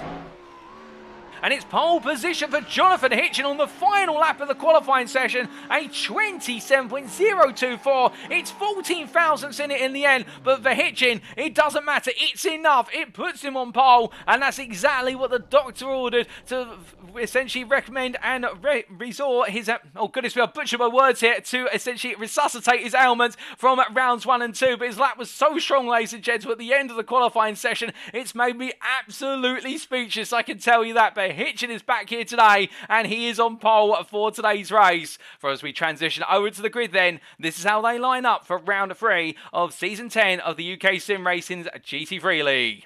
It is Jonathan Hitchin from Simina Esports White on pole, joined on the front row by Jacko Taylor from Tiki SimSport, 14 thousandths between them. Darren Sharples takes pro pole position in P3, the privateer joined by Ignium Motorsport's Håkon Grebstad. On the third row, it's Nick Wren from Tiki SimSport Corpa, joined by David Flanagan, the privateer. And on row 4, it's Ryan behind Davis and Tiki Simsport Kimi, joined by Tiki Simsport Corbett's Martin Tillin. On row number 5, it's the pair of Racing Forces Darren Orkett and Empire Motorsport B's Nathan Scott, with row number 6, P11 and P12, being occupied by Matt Strand for Racing Lab AM and the privateer of Alvaro Marinero. Then behind them, on row number 7, it's Travis Wallace from Tiki Simsport Toa, joined by Richard Jones, with being followed up then by the pro of Empire Motorsport B's Billy Bob Ray on the 8th row, and he has Tiki Simsport's Alex Hill alongside in P16. Row number 9 goes to Empire Motorsport B's Nathan Foster and your AM pole sitter of Racing Lab AM's Steinar Sani, and congratulations to him for an absolutely phenomenal pole lap, it must be said, in the class, and in the top 20 rounded out by Oyvind Breivik for Racing Lab AM and Tiki Simsport Kimi's John Eddowes. On row number 11 is Peter Cox from UKSimRacing Moss, joined by Simon Esports Black Ollie Pimley, and then we do have on row number 12 Sam Congreve from Empire Motorsport A and UKSimRacing Hunt's Mark Davison. We then have on row number 13, James Rankin from CHR Motorsport, joined by James Connolly, the privateer. And then we do have Daniel Merchant starts off row 14 on his debut for Tiki Simsport, joined by Simon Andre Livingston for Racing Lab and 1. Carl McGirt for Racing Forces and Marvin Cruz, the privateer, wrap up the top 30, with row 16 going to the pair in the AM class of Mark Johnson from UKSimRacing Moss and Jack Wynn in his debut there, P32 for the privateer. Frank Klein in P33 there for Tiki Simsport Toa. I don't know where my voice is going, ladies and gentlemen. And he starts off the 17th row, joined by Matt Maddox of BDM Racing, with Paul Robson for CHR Motorsport starting off our 16th row, joined by their 18th row, I should say, joined by John Doble for Tiki Simsport Kimi. And then behind them, it'll be Simon Harley and Matt Edmondson on the 19th row, completing the top 40, Daniel Pays and Rob Armstrong. And then it'll be the pair of Thomas Barger and Joe Pinder, with John Woolridge and Ben Watkinson completing our field of 44 drivers. But we're about to get racing, ladies and gentlemen. We're only a corner away, and it'll be Jonathan Hitchin who takes us to the lights. And when will he go as the safety car peels away? He controls the pace and he could go any time. It's lights out and away we go. He goes early and we're green for 45 minutes of racing here at Belle Isle Park in Detroit as Hitchin leads the field into turn number 1 as all of the drivers make the way through. Grebstad immediately side by side there with Darren Sharples, who looks to try and make some early ground as they roar their way out of turn number 2 and down towards 3. It's a combined total of over 20,000 horsepower roaring down the streets of America as they make their way in towards turn 3 and onto the brakes they go. And Grebstad right now holding off Sharples and Wren trying to go around the outside, but as more and more drivers make their way on through. Looking further back, that's Marinero battling hard with Darren Orkett on the outside there, and Orkett into turn number 4, and Travis Wallace and Matt Strand as they go too wide, and that's going to be very nip and tuck between Wallace and Strand as they come into left-hander. We've got a car around further back, and it's been an instant much further back in the run out of 4 into 5. We'll try and understand what happened there shortly. I think everybody's navigating it now. Cars are reversing off circuit, ladies and gentlemen. We'll find out. Oh, goodness me, that's Conley round. Oh, so that's one of the Sim Lab Racing and machines going round as well. Oh, goodness me, a number of drivers getting it wrong, and everybody coming to a standstill. And I think there might be a potential indication of a safety car here as everybody just gradually coming to halt. And indeed, we have had a safety car be deployed, ladies and gentlemen, for a nasty incident at the start of this race. And we'll try and dissect exactly what happened very shortly. But 2 incidents, one at turn 4 on the exit and one at turn 5 on the exit. But meanwhile, they are permitted to race until that safety car deployment. But now things will calm down as Jonathan Hitchin makes his way through turn number 12, which has been an absolutely dramatic start. And then everything has calmed down very quickly indeed. But we did expect there might be a safety car here today, and all the race directors immediately picked up on it. But after one lap, Hitchin has made the run off the line that he needed, and the Simon Esports White Drone now pick up the safety car as we do have a couple of drivers in the pits being repaired, James Rankin and Simon Andre Livingston in particular. But as we do have a brief lull in the action, we do have an opportunity to take a look back at what exactly happened on that opening lap, and what I believe all the story started with Matt Maddox. Well, Maddox made his way down towards what is turn number 3. Onto the brakes he went, and as he did, I think he might have got it a bit wrong here. Went in very hot and went straight on, so it wasn't Maddox where it all started off. I think Mark Davidson, in fact, was the one who was in the front of it and collected there by some cars in front of him. Well, the UKSimRacing Hunt try home to take evasive action. Take another look back at that from Mark Davidson's perspective as he made his way through turn number 3, and while there's contact there between Congreve and the other UKSimRacing machines, Congreve taking evasive action, and then Davidson being sent around for his troubles and just letting the car roll backwards into the escape lane and then letting the whole field come on through. And then there was an incident a little bit later. I believe Peter Cox may have been involved in this. In fact, Peter Cox was in contact with Congreve, so that explains the first part of the incident. what about James Connolly? That's the question that we're also wondering, because Connolly then was involved in incidents. He evaded the incident and went on the inside of turn number 5, side by side there with the number 3 car of what was Seaman Andre Livingston, the two of them coming together, and then everybody having to try and make their way through the scene of the incident. James Rankin also got picked up in that incident with Peter Cox, and Connie then been picked up with Livingston and also Marvin Cruz. And well, here's the perspective from Marvin Cruz that he came into it. He'll see the first incident, think, okay, we're going racing once again, and then in front, the two Ferraris come together, and he has to immediately react and just gets clipped there by Connolly's car as Connolly tries to bring it to a standstill. So a difficult one there, but that explains all the incidents we've seen on the opening lap. We're still under safety car conditions at the moment, albeit the safety car lights are on, so I think we may have one more lap behind the safety car before we go racing once again. We do say hello there to Me Eek, who's cheering on, I believe, Matt in the 179 car, and that is in reference to what is, as we do try and find out, there's no 179 car on screen. I think that might be in fact, Matt Edmondson, he's in the 176 car, so I believe that might be a small typo there. Alternatively, we've got the door number wrong, and also there we do have what is L. Andrews at 59 and cheering on. We're just saying good evening, guys. Looking forward to this. Well, it's good to see you all tuning in, ladies and gentlemen. Indeed, we do have one more lap under safety car conditions, as we're to understand it before we do go racing, and we'll definitely a little bit of argy-bargy on the opening lap for a number of drives in the midfield. But as things do calm down, the safety car will go on around this time, and I suspect next time around we will be going racing. So after one lap of racing action, it's Jonathan Hitchin who has continued to lead ahead of Jacko Taylor P2 with Håkon Grebstad in P3. Then Nick Wren at P4 ahead of your pro leader, and that is Darren Sharple. So after the start in P3 has let 2 places go, but I don't think he'll complain at that. David Flanagan in what is P6 behind him, and then Ryan Davis P7, Nathan Scott in P8 as they all come on through turns 1 and 2.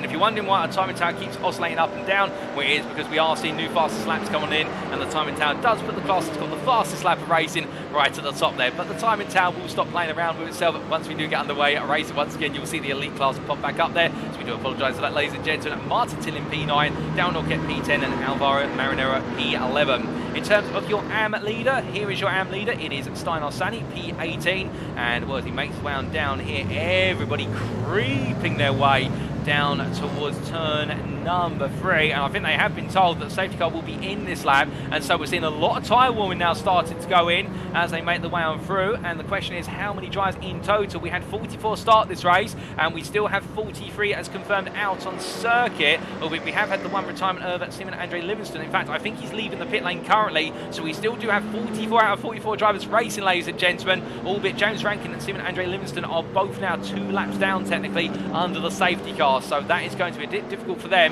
They'll effectively now be hoping there's another safety car, and they may be given a wave round as a result, presuming that's how it will work under the safety car, but we'll have to wait and see. But as we continue to wait for all the racing to get underway once again, we do look back up to Hitchin here as he starts to group the field up into 2 wide formation, and we look to see if the safety car lights are off. They are off indeed, so the safety car will be in this lap, as right now they have to stay with the safety car all the way up to the exit of turn 13, and then they will be permitted to go racing. But it will be Jonathan Hitchin who determines when we go racing once again, as the whole field make the way on through here, 2 wide all the way down the back straight. Beautiful to see all of our drivers making the way on down, and as they come through we look to Martin Tiller a bit further at P9 overall, P7 in class, and also behind him Carl McGurk and Sam Congreve, 2 drivers who end up in those opening incidents as they make their way into turn number 7, and further on back the field still concertina its way on through here. Joe Pinder as well getting 5 places in class at the start, moving up to P9 in the AM class, P14 and 9 places overall, so up to P33. He'll be pleased with that one for Indian Motorsport, and as he makes his way into turn number 8, everybody right now just taking it nice and easy. It's the calm before the storm, and well, as they make the way up towards turn number 12, well, the safety car will be peeling in very shortly, and it'll be Jonathan Hitchin who gets us underway once again. The safety car's there for now, but he's backing the field up gradually, and well, it's the Jonathan Hitchin to determine when we are going racing once more here at Belle Isle Park. And well, we're hoping not for another safety car here, but as he gets ready to go, safety car in, and now we wait for him to go green. And there he goes, he stamps the throttle, and we're away once again for the King of 14 as he charges his way into turn number 1. We've gone racing once, we go racing again, and Hitchin leads into turn 1 ahead of the field as they make the way on through. But charging the way on down around, you can see that Jacko Taylor all out of sorts as he comes through too. And as he makes his way down towards turn number 3, where it's going to be the Royal Håkon Grebstad with Nick Wren tucking in behind. Wren looking to make this potentially 3 wide. He's considering it, but deciding against it as Taylor defends harder under braking. And as they all come on through the right-hander, well, meanwhile, a little bit further back, we can see the battle's building and tilling there in the medley with Marinero, as Marinero defending on the inside as they make the way through turn number 4. On the braking they go, and heading up towards turn 5 into 6. Further back, where everyone's made it through turn 4, this time safe and sound. Coming through the left-hander, it's 2 wide between Edos and Congreve. It's going to be very tight on corner exit, but Edos on outside to inside. This is a really impressive move from Edos. In the fact you don't normally go outside to inside, you're normally outside to outside there to gain the advantage, but he does it the other way round. He holds on the P13 in the elite class as they make the way down towards turn 7 once again. As they charge the way down, still plenty of battling behind as Ollie Pimley looking for some ground versus Irvin Breivik as the 2 pros battle their way under braking. But Pimley in having to watch and go hunting again very shortly as the Ferrari just out pulling him slightly into turn 7. But this time we have mostly made it on around, albeit I think some drives have been involved in coming to a stop into turn number 3, given the way the field grouped up, but I don't think any danger this time around. The only driver who's been involved in a slight incident, I think it's Paul Robson, but beyond that we are all okay to go on to another lap. But as we see all the drivers here all line astern for the time being, making the way towards the end of this lap. Well, Hitchens crossed the timeline now and moves on towards what is our 3rd lap under racing, lap number 5 of the race itself. And as they charge the way on down, we look to Joe Pinder, Matt Edmondson here. In fact, we jump aboard with Edmondson as he charges onto the next lap. Now chasing after Joe Pinder here, and of course these two gaining some more places since the restart, really capitalising. These two have been the opportunists in the M class, rolling the way off at turn number 2, and Pinder they're going a little bit deep. Edmondson will carry the speed here, he'll look round the outside, he'll go all in, and surely this is going to be enough. As we look to the vertical view, Pinder's got not enough pace, he'll have the brakes on that Porsche. Will he go in on the brakes here, will he let Edmondson go? He'll let it go, but it's because Thomas Barjuk is now looking around the outside of Pinder. Pinder can't quite find it, however. Meanwhile, Davison looking for a move up the inside there into turn number 4, and Barjuk, he has to back out in there, and it's not really a place to go for a move here unless you're fully alongside. And the UKSimRacing Hunt driver doing everything right in order to stay close but not go too offensive right now as they make the way out to turn number 6. Behind them we look to Matt Maddox and Ben Watkinson as Maddox going around the outside, Watkinson in the Revolution Sim Racing machine there versus BDM Racing, and with Watkinson defending, and in the end he's lost out. As meanwhile we do have behind, that's Jack Wynn who's looking for the move as well in the BMW, was they power their way down towards turn number 7. Maddox will be there, Watkinson goes straight on, and it's a long right, and in the end he does manage to miss the wall when he reverses away as Watkinson there just a little bit too eager on the brakes and takes his rear wing off there. We were knocked to the wall, that's not what he wanted at all. But meanwhile, as we look from them back up towards your race leader, ladies and gentlemen, well, here is Jonathan Hitchin who makes his way down towards the turn number 3. He's moved on to another lap already, and the elite pack already starting to spread out, and Hitchin absolutely belting it here as he makes his way through turn number 3. Meanwhile behind we look to Ryan Davis making his way on down towards the braking zone for the aforementioned corner. He's got Nathan Scott and Darren Sharples, and Nathan Scott has gained tremendously overall in the restart. He's gained 3 places overall, and now his next target is Pro Class leader Darren Sharples. Well, I think Sharples and Scott are definitely going to be ones to watch out for later on in this race when they start to come together. But otherwise we are starting to see a little bit of a calm down here between our drivers as we look back to Martin Tillin, who is chasing after fellow Porsche driver Alvaro Marinero as they make their way down towards turn number 7. Tillin getting a good exit off at 6, and he's got the speed here. I think he's going to look to the outside. This is a P7 in the elite class, P9 overall, but Marinero there blocking him quite closely towards the wall. Tillin a little bit of a squirm there, and I think Tillin perhaps just a little bit frustrated with how tight the line he was given into the braking zone, but in the end he's been able to survive it as they make their way through 10. Well, Norquette and Wallace also behind, and Darryl Norquette feeling the pressure to get a move on from Travis Wallace as they come out to turn number 11 and make their way onwards towards 12. Coming down towards the braking zone here and into the right hander they go. It's all going to be about that exit, and Darren Norquette extremely close as he makes his way out to turn number 13. He's got the potential run here, but it's going to be a short run for the King of 14. He'll have to do it all through turns 1 and 2 to go on the hunt, but of course everybody in the tow here now still be gaining a little bit of speed off of one another, apart from of course Marinero, who's at the front of the group. And as they come through turn number 2, Norquette goes a little bit deep off Apex, has to back the speed off, and it's almost the grace of the wall there as he can't quite stay close enough to Tilling as they head down towards turn number 3. But as they power the way on down, meanwhile a bit further in front of them, we can see there, that's going to be Tilling looking for the maneuvers, Marinaro, and in the end he can't quite find it. Marinaro bunching the field up as we ride on board and look backwards from the privateer's machine. They're making his way out to turn at number 4 into 5. It's very close. There's Tilling there, so close. You can almost read the words on what is the Tiki logo as they make the way into the right-hander at turn number 6. And coming on through there and up towards turn 7 they go once again. Well, Tilling gets the run off the corner. Meanwhile, Mariner is going to defend on the inside. They make the way down towards the braking zone, charging down too wide. They go through the king. Tilling on the outside, nose there. Mariner defend on the inside. Goes all in. There's a bit of contact between the two. Tilling's forced wide. It's a look to the tyre barrier and Tilling goes round. And with that, the car goes wayward and everybody tries to make the way on through. And Tilling just holds the brakes and tries to get it off the race line as soon as possible. I think Martin Tilling there will feel as though contact was made and it was not too fair for him as he gets himself completely out of the way and just waits for the entire field to come on through. But as they do, meanwhile, look a little bit further back to drivers who are just about to come into the scene of the incident, including Jack Wynn battling for P12 in the AM class versus Marvin Cruz. Tilling's still waiting, they're still patiently parked, and what a big credit to Martin Tilling there. You've got to have a lot of patience as the whole field comes on through. But as they make the way down through 10 and 11, I get the feeling that will not require a safety car, given it's a one car incident in the end in terms of the cars that have been picked up in the incident. And as we see our drivers make the way on through, well, Tilling has finally turned himself around, but that's put him right at the back of the active field on the lead lap. But as they make the way on around here, Wynn still battling with Cruz, so they make the way through up towards turn 14. And as they come on through, meanwhile we do look from them to a little bit further up in the AM class, and in particular as they roar their way through, we look to John Wooldridge, who's making his way down towards turn number 3 in the Revolution Sim Racing at what is there, the Porsche. And we can see here Scott Davison behind in the elite class, but in front of him he's chasing after Simon Hartley, the Tiki Sim Sport BMW M4. Well, I think Wooldridge is going to need to let Davison go, because Davison's really trying to send a message here, which is just let me go on the inside. I'm going to keep driving off race line and getting your head until you let me go. And Wooldridge, I think, thinking just wait until we get onto a straight and then I'll let you do what you need to do. But as they make the way out to turn number 6 and down towards turn 7 here, right now Wooldridge losing time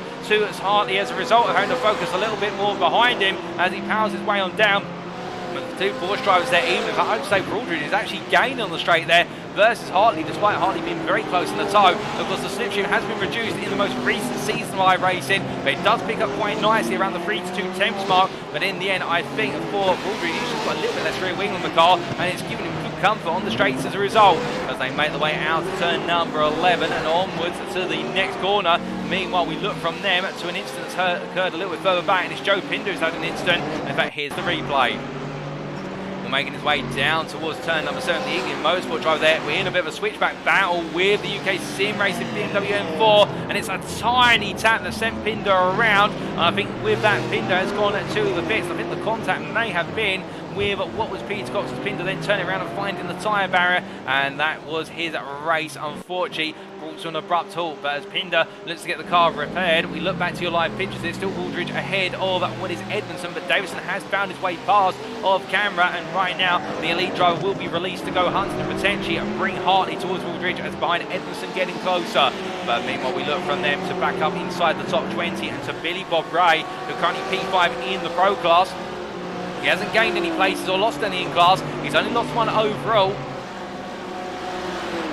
As he makes his way down towards turn at number 7. All behind him there, John Edo's getting closer and closer. And Edo's trying to make a little bit of ground here in the elite class as the BMW drivers are all queued together. They've got Alex Hill in front of them, and then they do have the Mercedes and Sam Congreve behind. But as they make the way on around, meanwhile we've got a side-by-side battle here coming up towards turn number 12. That's Darren Norcott on the left of your picture on the inside versus Marinero on the outside. Too wide through there, it's very close, it's very tasty indeed if you're on the outside line, because that wall looms very large, and as Norcott makes the move count, Marinero meanwhile under pressure, and Travis Wallace as the privateer looks to try and hold off the TD Sim Sport machine as they power the way into turn number 1. Wallace immediately close on entry, but you can see there the Porsche just able to flex his manoeuvrability as he comes out the corner with a brief tap to the wall, and that's going to take up a bit of speed from the car. In fact, I think Wallace could have an opportunity if he goes all in on the brakes, but of course the BMW's brakes compared to the Porsche, the Porsche does have the advantage there by a considerable margin as they make the way down towards turn number 4, and in the end Wallace has to wait and watch. But as they come on through, meanwhile behind here we see Richard Jones with Nathan Foster on the inside, and all the Pro Jones not wanting to give up the place because he's got Matt Strand in front of him. and he wants to go hunting after the P3 Pro driver as a result. And Nathan Foster right now, I think, trying to get through because he's got Alex Hill close behind, and the pressure of Alex Hill is going to be absolutely sensational in his mind as they make the way up towards turn number 7. But there has been drama up the road as well. We're hearing that Håkon Grebstad has gone around. We're not quite sure what corner, but he's been involved in an instant. We'll try and get a replay of that very shortly. As our drivers make the way in towards turn 7, Jones holding on for now. And in fact, we can find out what happened to Håkon Grebstad, and here's a replay.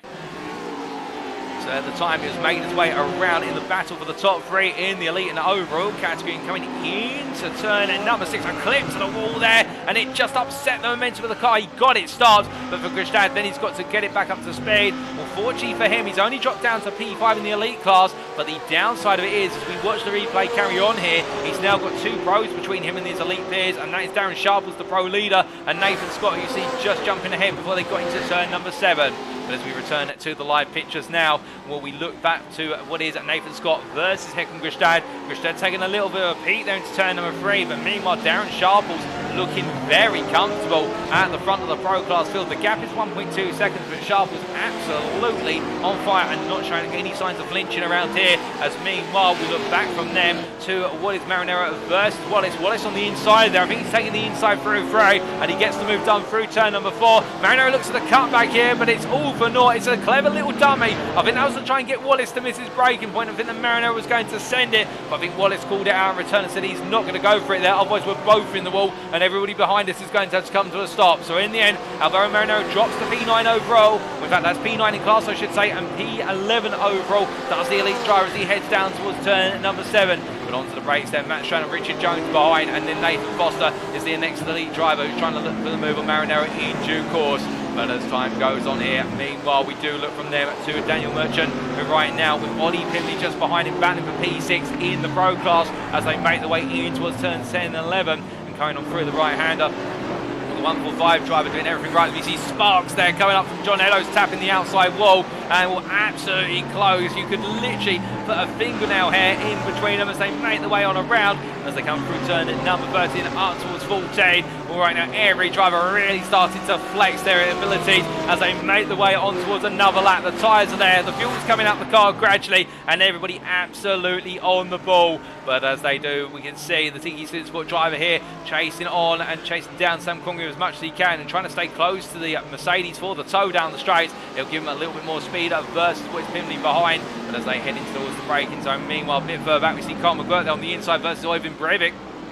McGuirt looking for the move. Breivik gives him the space. Well, as they make their way out the corner, it's not going to be the cleanest run for McGuirt because he absolutely ham-fisted his way over the apex curve. But to be fair, it doesn't have to be clean. He's just got to get it done. And the Racing Forces driver gains overall position for P22. Stays P14 in the elite class. As still, there's more time to go in this race, but he'll want to try and make some ground to go hunting down Congreve and Eddowes, his next targets, who are a bit up the road. And when I say a bit here, we're talking about 5 seconds, and that is time that he is gradually whittling down currently. He is one of the fastest drivers out there on circuit at the moment, particularly outside the top 10. He is the fastest driver overall outside the top 10. But as he makes his way in towards turn number 8, meanwhile, we look from him to Peter Cox a bit further back. And Peter Cox, of course, involved in one of those earlier instances, which has knocked him out of position as he makes his way through turn number 7 into 8. And the UKSimRacing Moss driver, as he continues to make his way further and further towards the halfway point of this race in the 68 car, he'll be thinking about what is the art of possible now in terms of strategy and where can he make the jump. But speaking of strategy, we've yet to have anybody actually go into the pits for their scheduled stop. Only pit stops to repair the car so far, and as Peter Cox makes his way through turn at number 12, well, he'll be thinking about can he potentially usurp his way into a better position. Meanwhile, Marvin Cruz, the privateer here in the 90 car, finds himself caught between a rock and a hard place. A fellow Porsche in front to him in the form of Waldridge, who gets a very slow run coming out of 13. And Cruz there to back the car off. And in fact, I think Waldridge having to come into the pit lane. And what they do, Cruz then reacting as they let Wing up the inside 2 wide into turn 1. And Jack Wing's going to take the position of Marvin Cruz. I think to be flabbergasted as to what exactly happened. But as they make the way out of turn 2 and down towards 3, we're hearing that Frank Klein's into the pit lane alongside Peter Cox and Waldridge. Could we be seeing our first pit stops of the day? As our drivers make the way down towards turn number 3 under braking once more. Still plenty of faults out there on strategy, and we see Daniel Merchant under pressure now in the battle for P6 in the pro class versus Ollie Pimley. Pimley looks on the inside, he goes all in. That is a very, very daring move from Pimley, and Merchant's going to respond here inside into turn number 8. And Daniel Merchant showing to Pimley, you're going to get as good as you give as they make their way into turn number 9. And Pimley, to be fair, of a late but a smooth move. And Merchant, the exact same. A brilliant racing between the two of them. And what I said, you can't go too wide through turn 7 through to 11. They've just proven me completely wrong as they make the way up towards 12. But as the 145 driver Tiki is what holds on and makes the way up towards 14. Meanwhile, we look back up to inside the top 10, and in particular we look up to Håkon Grebstad, who right now you can see the top 10 started to really space out overall in terms of the gaps between them. Everybody's settling down into a little bit of a rhythm as Grebstad makes his way through turn number 3 and just feeling comfortable. As meanwhile we're hearing that Nick Wren has moved up into P2. He's made a move on Jacko Taylor. We're not quite sure how that's happened, albeit that's been very sudden in fact. In fact, we do get a replay of the move just now. Where is Wren making his way through turn number 4, and in fact Taylor going very slowly there. And did Taylor then get back up to speed? No, I think Jacko Taylor's got a problem because he's just cruising around at very low speed here. And, well, whatever's happened to Jacko Taylor, in fact, I've heard he's had to be towed to the pits recently, so it's drama at Tiki SimSport in the 115 machine as Wren picks up where his teammate from the sister outfit has left off. But Jacko Taylor in the pits, and, well, can they bring that car back to life, given there's still half the race to go? Perhaps there's not enough fuel to get to the end of this lap. Perhaps he's pushed a little bit too much. And, of course, with the safety car, that has definitely opened up this race. And remember, there is no mandatory pit stop requirement, but the 45% fuel load that our drivers start on means that if the race runs without a single safety car, they will need to take a pit stop at some point for fuel. Has anybody out here tried to go a little bit longer than perhaps they anticipated because of the safety car? That is probably the big thing that's on our drivers' minds. But meanwhile, for one driver right up front, he's got nothing on his mind other than if I bump into somebody who is a lap down, they need to get out of the way as soon as possible. So I want to win this, and I want to win it in style. As Jonathan Hitchin here for Symphony Esports White currently has a 7.5 second lead over Nick Wren, and that gap is rocketing upwards. The last lap from Jonathan Hitchin, a 27.46. To put that in perspective, ladies and gentlemen, there is nobody else out there other than Jacko Taylor before his unfortunate fact it is a confirmed retirement for Jacko Taylor, so something's gone wrong in the car. But other than Jacko Taylor is running P2 behind, about 3 seconds off when the incident occurred, Jonathan Hitchin right now is the only driver in the 27s. As he makes his way into turn number 8, he has got to deal with the fact he's got Waldridge in front, and well, Waldridge will just simply hold his line until he gets onto a short straight and let it go. But meanwhile, looking from them to drivers who are just making their way onto the back straight. Where's Richard Jones battling for P3 in the Pro class with Matt Strand. Strand being the Audi ahead of him for racing at Lab Am. And as they make their way down towards turn number 7, into the right hand they go. And Jones incredibly close there as we ride on board on the inboard with the BMW M4 driver. Now powering his way through the double left of 9 into 10. This is the tricky situation here for Jones because he's got to try and get the move done. It does look as though Strand's struggling a little bit at this point in the race. I think he may just not be happy with the fact he's got Marinero so close in front, and the dirty air is really taking off the front end aero of the car as Jones they're clipping the apex curve. And well, if he'd gone any higher on the apex curve, I think he would have been into the outside wall as he does tap the wall there very briefly. You can just hear it screech slightly, and well, that's made my spine tingle, I can tell you that, and not in a positive way. That's like chalk on a board for me as he makes his way through turns 1 into 2, right on the limit as he comes on through the left-hander and making his way down towards turn number 3. Now Jones is pushing so hard here to go for the move for Strand into P3, but right now pushing that hard, I think he's going to put him right on the threshold of a mistake if he carries this on. Whereas he comes through turn number 3, they're close, but no cigar this time. Behind him he's got Nathan Foster in the elite class, and Foster still trying to get on through. I think having to watch more as we hear that Robson and Conley are into the pit lane from the Pro and the AM classes respectively. We are seeing some sporadic pit stops, but no signs of any major pit stop trains at the moment coming on in. And well, I think a lot of drivers deciding to stay on out until they start to see a good number of drivers pit and trying to essentially outlast and overcut the rest of the field. But as we do see Jones making his way down towards turn number 7 and making his way all the way on the roaring score down and into the braking zone very shortly.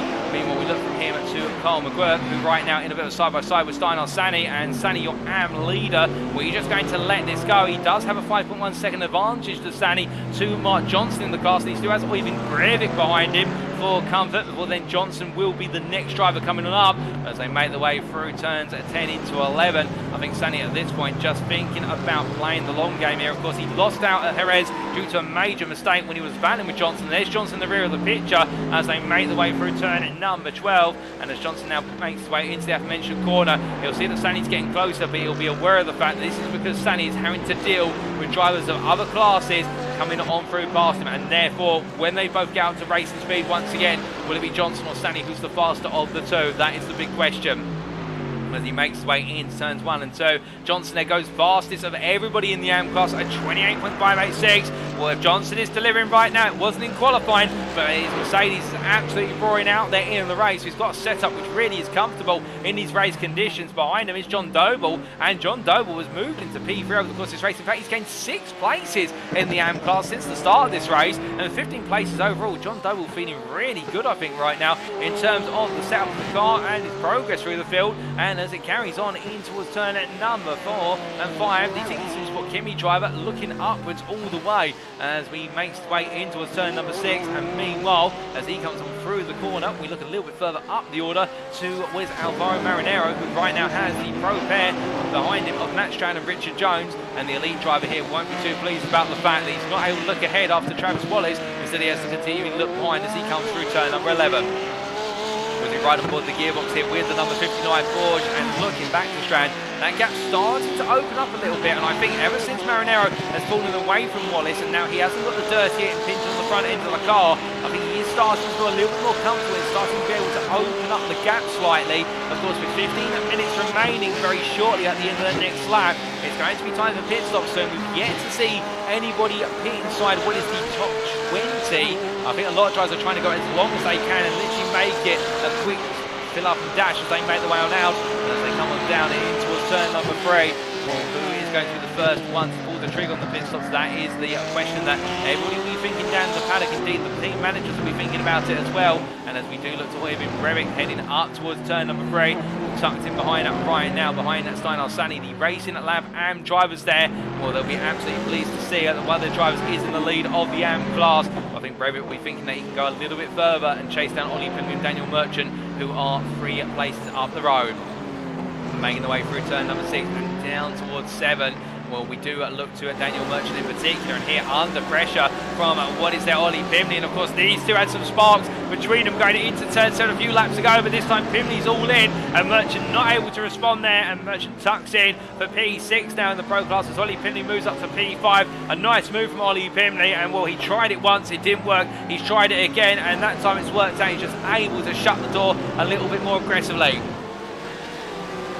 As he makes his way down towards turn number 12 on the power still all the way through the right hand at 12 into 13, and will Pimley's next start be Richard Jones, albeit Jones is separated from him by Nathan Foster and Sam Congreve in the elite class. You see that whole pack making the way on through, and peeling into the pits is Daniel Merchant and Nathan Scott also in, so it does seem as though we're heading into the pit stop window now. And as it all plays out here, will Matt Strand make his way down towards a turn number 3, and will P2 in class with the pit stops that are playing out. And what can he do here versus Jones, who looks around the outside? Jones going all in here on the brake. Strand's defence. Jones goes around the outside. It's 2-1 and corner exit at turn 3, and it does look as though here Strand will have the inside. There's a bit of contact with Jones. Jones turns in. I think in the end he was always going to find Strand there, but as they make the way, and you can also see by Nathan Foster now trying to go around the outside, and Jones, this is going to get very, very tight between the two of them as they come into turn number 6, 2 wide all the way out, and there they managed to navigate without contact to the walls, and Jones has been knocked further and further down the order now as Congreve looks to also come through,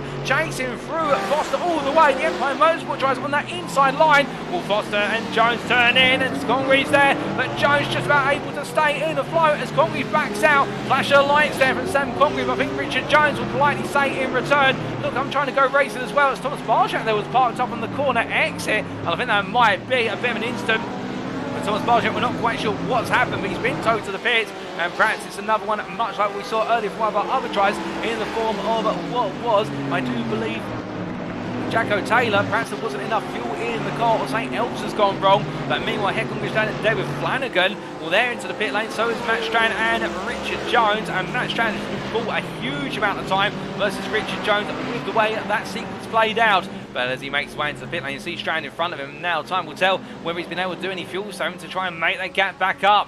But meanwhile, we look to Billy Bob Ray as he comes on through with his turn number 12 into 13. And as he makes his way on around the last couple of corners on this lap, we can see our drivers here all pushing on as they make their way on to the next one. And charging on and around here, Billy Bob Ray heading in towards turns 1 and 2, and as he does here, he'll be looking to make as much ground as he possibly can. And we do look from here and up the order to what is it, Nick Wren running in P2 as he comes on down through turn number 11 there, trying to chase after Jonathan Hitchin, but Hitchin a long way away at this current point in time, and the gap ever larger as he makes his way through turn number 12 into 13, pushing on, but I don't think he's going to be able to close this gap up enough as he comes on down through what is there, turn number 1. In fact, not turn number 1, he comes into the pit lane, and as he does, we do have an opportunity very shortly to speak to the boss at Tiki SimSport, and that is going to be Greg Zenhi, as we very shortly speak to Nick Wren into the pit lane now, and we'll give us a brief moment, ladies and gentlemen, and we will catch up with the man himself. In fact, as he does join me now from the pit wall. Greg, can you hear me? Yes. Hey, Paul. How you doing? All good, thank you. But more importantly, how are you and the team doing right now? It seems as though it's been mixed fortunes for a good number of drives, but Nick Wren, he just left the pit box, P2 in class and looking strong. He's looking very strong. Practicing all week. He's had good times. Even practice today, he was having good times with the car. Him and Jacko really have it together in that Audi. It's unfortunate for Jacko what happened to him, though. Speaking of Jacko, what's happened to him? Was it an issue with the car, or alternatively was it fuel perhaps not in the car? It was transmission. The lap before, he was radioing in saying that he was having a hard time shifting, and then it just wouldn't come out of first gear, so we told him to retire the car. And it's unfortunate after good practice, good qualifying second, and unfortunately loses out of the race. That's unfortunate, but meanwhile you've got a number of drivers still in this race, and looking further afield in the elite class, we've got John Eddowes right now who's trying to chase after teammate Alex Hill, but they've both got Marinero behind them. It's looking a bit tight there, and Marinero's looking quite fast. Yes, we were talking to John earlier, and it looks like he's been stuck in the line for a lot of this race. And we thought that us telling him to start saving fuel, he would actually start saving fuel, but he hasn't, so we'll be talking to him after the race. But it's looking very close between those three cars right now, and we're hoping that Alex and John can kind of work together to try to push each other further up the line. Goodness me, well, you might get a little bit of a talking to, but meanwhile, your overall thoughts of the final 10 minutes of the race. Of course, we've had an early safety car, but things seem to have settled down. Are you expecting any more gains from your drivers? The one driver we're watching, and we have been watching, is John Doble. He's been catching up to Mark Johnson a little bit, and he had an amazing start to the race. So, I mean, he's up overall in the field from 36 to 15, but I think he's, second in class now, behind Mark Johnson? He's currently fourth in the AM class. Okay. Well, maybe I'm just a little excited, but yes, he's. I'm hoping he's catching up. He does look strong, and then Doble's made a lot of ground, one of the biggest gainers in the AMs, like you say. And with that, Greg, we'll leave you to it for now, and well, we look forward to seeing how it goes for your drivers come the end. Great, thank you very much, Paul. Nice talking to you. So here and there from Greg Zenhi, the team principal at Tiki SimSport, monitoring all of his team's drives, and interesting insight there, and we will be continuing to try and catch up with the team principals as the season goes on. So we do have a feed to a number of them, but we do have the feed to Greg from Tiki SimSport in particular. But meanwhile, whilst that's been playing on, a number of you have observed some major changes in the field, including what is Richard Jones making the jump back into P4 in the Pro class versus his rivals, particularly Matt Strand. He was able to get the jump in the pit lane, well spotted there by what was Stuart Pearson, and also Newman past there cheering on at Billy Bob Ray, I do believe, in particular, as right now he's got Richard Jones 1.5 seconds back. We've got Carl McQuirk into the pit lane, and as the racing pushes on here still, what we can see just in front of Billy Bob Ray, Alvaro Marinero under pressure from Nathan Foster, and Ray will not want this to try and stymie his growth in this race as they make their way onwards towards another lap.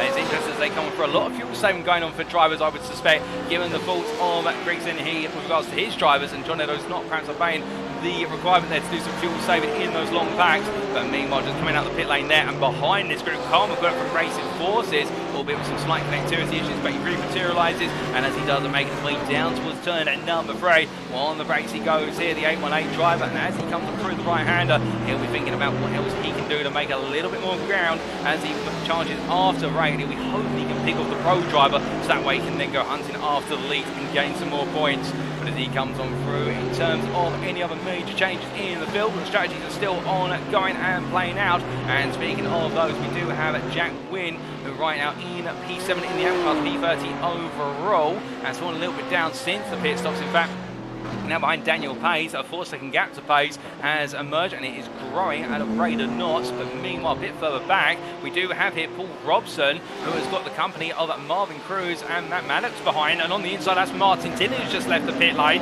So this is going to get a little bit dicey here for the two AM drivers, because you can see the Cruz and Maddox together as they make their way through turn number 4, and well, they want Robson and Tilley to get a move on, there's no question about it, particularly Cruz, because right now Maddox is right there, and I think BDM Racing car's got a bit more pace compared to the privateer. As he comes on through turn number 6, he opens the door up in terms of the gap a little bit to 4.5 tenths as they make their way down the back stretch. But as he does what he can here to try and extend, I think he's going to be held up by Robson unless Robson and Tilling really get their foot down. Although I say that the gap to Tilling now has opened up a little bit, and Robson is starting to stabilise and pull the gap away. As they make their way through turn at number 8 and down towards 9, where it's going to be on the mind of Cruz, the pressure that's building behind him. But meanwhile, up front, at the front of the field, Jonathan Hitchin by his lonesome here. 12.2 seconds is the gap, and Ren still falling further and further away, albeit little by little. 12.2 seconds and growing over the line very shortly, we suspect, as they come on through, and you can see a little bit further back. Here is Ren making his way through turns 10 and 11. He's not even on the same stretch of road and lap after lap. Now that gives you an idea of what 12 seconds looks like in practice, but whilst that's going on, meanwhile we look back to the battle in the elite class here for P10, and it's Marinero versus Foster. Foster on the outside looking for the move. Marinero defends hard, contact between the two of them, and Foster trying to go all the way round. Billy Bob Ray has to back off. Carl McGurk up the inside of Billy Bob Ray. That's going to be a huge move to the inside there for Carl McGurk, and he gets it done. It's critical, and look at Jones. Jones comes through, he sees the doors open. Ray meanwhile side by side into turn 11 on the inside, he returns, and Jones is thwarted. But Sam Congreve now comes up behind, and Jones will be absolutely fuming. He won't want a lead driver pushing him backwards, he'll want to go through. But Congreve down the inside, too wide through the apex into turn 12. Through 13 they go, and as they do, Jones with a little bit of contact. Well, Congreve's taken to the wall as a result of the contact. Oh goodness me, that is going to be one I think that Congreve will not be too impressed about. But Jones in return will feel as though he had every right to battle there, but it was the smallest attached to the wall for what was Richard Jones, and in the end the car was sent onto the path for Congreve and around. But he's got Ollie Pimley and Matt Strand right behind him, and all the time that Jones gained in the pit lane in order to jump them, he's now lost out in spades as he makes his way into turn 3. Up towards turn 4 he goes, and right now the number 99 privateer will be thinking of one and only thing, which is, why did it all go to that, and why can't I be hunting after Billy Bob Ray in front of me? As Ray right now has been given a huge amount of breathing room. And with Carl McGuire there, Jones, I think, will be thinking out, how do I get past that Mercedes? That Mercedes is going to be so strong on the straights versus down into the corners. That's where the BMW will have the advantage. Still 5 minutes remaining here in this race as they power the way on down and in towards the right-hander of turn number 7. We can see there Pimney chasing after, but being caught by Strand. In fact, Strand staying with him all the way as we're hearing that Edmondson has just left the pit lane after having some extensive repair work done to the car. But Jones still trying to push a mover on McQuarrie. He's got a lot of pace as Richard Jones, and as he comes through turn number 11, I think his focus here is just on how much he can get past McGregor and how soon as he can. And as he makes his way in towards turn 12 and into 13, well, right now, People Ray is just being given the time of day of breakaway. The gap's up to 2 seconds almost as they head towards the end of this lap as Jones presses on. But meanwhile, just up the road from them, well, Alvaro Marinero still battling with Nathan Foster and still ahead in P10 as they make their way on towards them into lap 26. And well, whilst battling inside the top 10 overall may have subsided, I can tell you right now, battling outside the top 10 is very much alive here. All the way to the very end. And speaking of that, well, Jones here, he's got all the speed. On McGuirk out of turn number 2 into 3, he goes up the inside, and Carl McGuirk just does not seem to have an edge out of 2. And in fact, that Mercedes, I think, has got a little bit of damage on it. It's just not able to carry the speed anymore. But now that Jones is clear of McGuirk, he can go hunting after Billy Bob Ray, and well, Ray has found some traffic in front of him in the form of a Nathan Foster Marinero. Meanwhile, we look to Steinar Sani, who's banding side by side with his fellow Racing Lab AM driver, and that is Oyvind Breivik, albeit they're the sister outfit, but the Racing Lab AM1 driver, well, he's ahead right now as they make their way into turn number, turn number 6, and surely that is not going to be a disconnect for Sani. Literally, as we're riding with him for a brief moment, we'll have to wait and find out if it's confirmed he's back, but if not, James Conley is about to inherit the AM lead, and what I think that's going to be a surprise. I think Sani has had to retire due to connection issues, and James Conley now will be your AM class leader, and Mark Davison is now becoming a little bit of a cork in the bottle with Mark Johnson right behind him, and also John Doe was close on this group, so we could have a three-way battle for the AM lead right to the end of this race as John Eddowes has had to come into the pit lane. I think Nathan Scott's been involved in a bit of an incident further up the road. In fact, he's looking the wrong way there. Oh, goodness me! An evasive action for what is there? Alex Hill, who absolutely drifts his way around the stricken Empire Motorsport Porsche, and that is brilliant manoeuvring there from what is there Alex Hill, as meanwhile we do see the battle in the pro class now. We've got Billy Bob Ray up the inside of Nathan Scott and immediately taking that P2 back. And as they make their way into the braking zone here for turn number 4, it's the Empire Motorsport drivers deciding who's going to be the leader of the pair. And it will be Billy Bob Ray who takes the lead for now. But I wonder how long before Scott tries to come back at him. But meanwhile, as we look to Marinero, oh goodness me, Billy Bob Ray going way too deep out of 6. And a nasty whack to the wall. I was about to say Marinero trying to hold off the other Empire Motorsport machine and Nathan Foster. They head down towards turn number 7, side by side into the braking zone shortly. And Marinero defending here. Foster looks for the cutback run. He can't quite find it. Or can he as he comes up? No, Marinero cuts off the door before Foster's able to get a single foot in it. And as they make their way through turn 8 into 9 and 10, onto the brakes they go. And we can confirm that Steinar Sani has had a disconnection issue. And therefore that is an effective DNF from the race, or retirement if you will. But meanwhile, Marinero here continue to hold on, and right now is the gatekeeper to a driver who wants to finish inside the top 10, given he is P10 overall and also P9 in the elite class. But as he comes on through turn at number 13 up towards 14, with all the pit stops now they played out, Nathan Foster was the shortest pit stops of everybody at 9.65 seconds, but meanwhile the shortest pit stop by far, Carl McGuirk, only 7.93 seconds, and as he makes his way in towards turn number 2, falling down the order little by little. A couple of drivers in the pit lane. We've got James Conley in the pit lane, and that's for not enough fuel in the car, and that means that Mark Johnson right now, I don't think he's going to believe this when he gets told he's leading this race. He's on course to make it a trio of wins as he comes on through turn number 2, and he's only got, it's 1 more lap to go after the one he's currently on. 2 more left for him, as meanwhile, as he heads on down towards turn in number 3, and I think the joy is going to very gradually creep onto his face. It's Jonathan Hitchin who heads towards the timeline to start the final lap of this race with an advantage of 16.2 seconds, and the Symphony Esports white driver, he could back off right now, but I can tell you this, he is the only driver still lapping in the 27th, excluding Jacko Taylor, who down in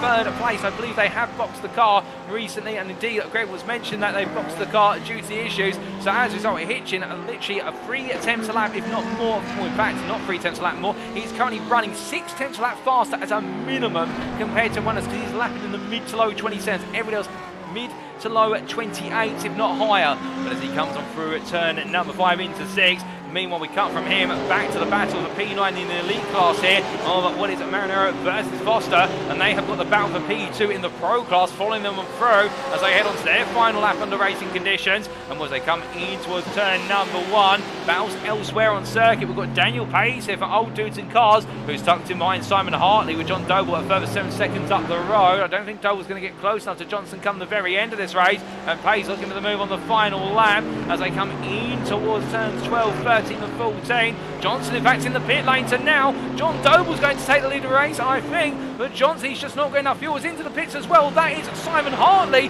This is late drama for everybody, and meanwhile one driver won't be wanting any drama as he makes his way through the final couple of corners. The checker flag awaits him, ladies and gentlemen, and he's done it. It's taken 3 races, but he's on the top step, and Jonathan Hitchin wins. It's a little wiggle, and that is a lot of emotion there in one fell swoop for Jonathan Hitchin as he takes the win in the elite and overall categories for Sinclair Esports White ahead of Nick Wren, who will come on home very shortly to make it P2 for Tiki SimSport Corba in a race that has been difficult for Tiki SimSport, but one he can fly the banner for the team high. And then in P3 in cars, and overall it's Håkon Grebstad for Motorsport. He can't continue the run of P2s, but he will continue the run of podiums. Darren Sharples will come on P5 in the win for the Pro Class there, the privateer, in a brilliant drive from start to finish. And then it'll be shortly Ryan Davis who's cross line ahead of Daryl Norquette, with Travis Wallace coming behind him, and then Alex Hill will be the next driver to finish the race, P9 overall. P8 in the elite class of Tiki SimSport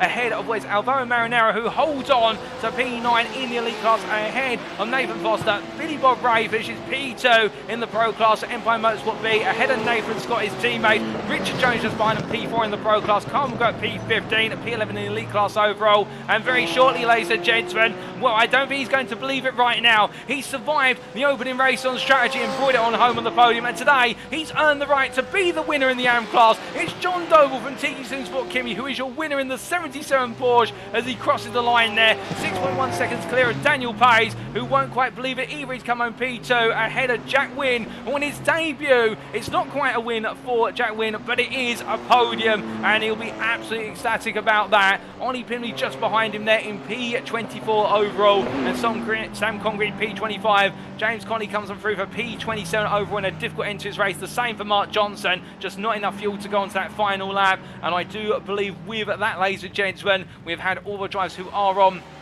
the racing lap or the lead lap finish their race. But as we see our drivers make the way around into the pit lane, well, some talking points. Billy Bob Ray today as he makes the way down side by side there with Nathan Scott alongside, the two of them together making an Empire Motorsport B at 2-3 on the Pro podium. They couldn't quite match the Darren Sharples' pace, but they held off Richard Jones, albeit they did have to rely on a little bit of manoeuvring with some elite drivers around them in order to give them the opportunity. Well, they seized that, and sometimes that's what you've got to do at these street circuits. You've got to see the gap and go for it when it materialises, because it's not there forever, and well, they've made it count.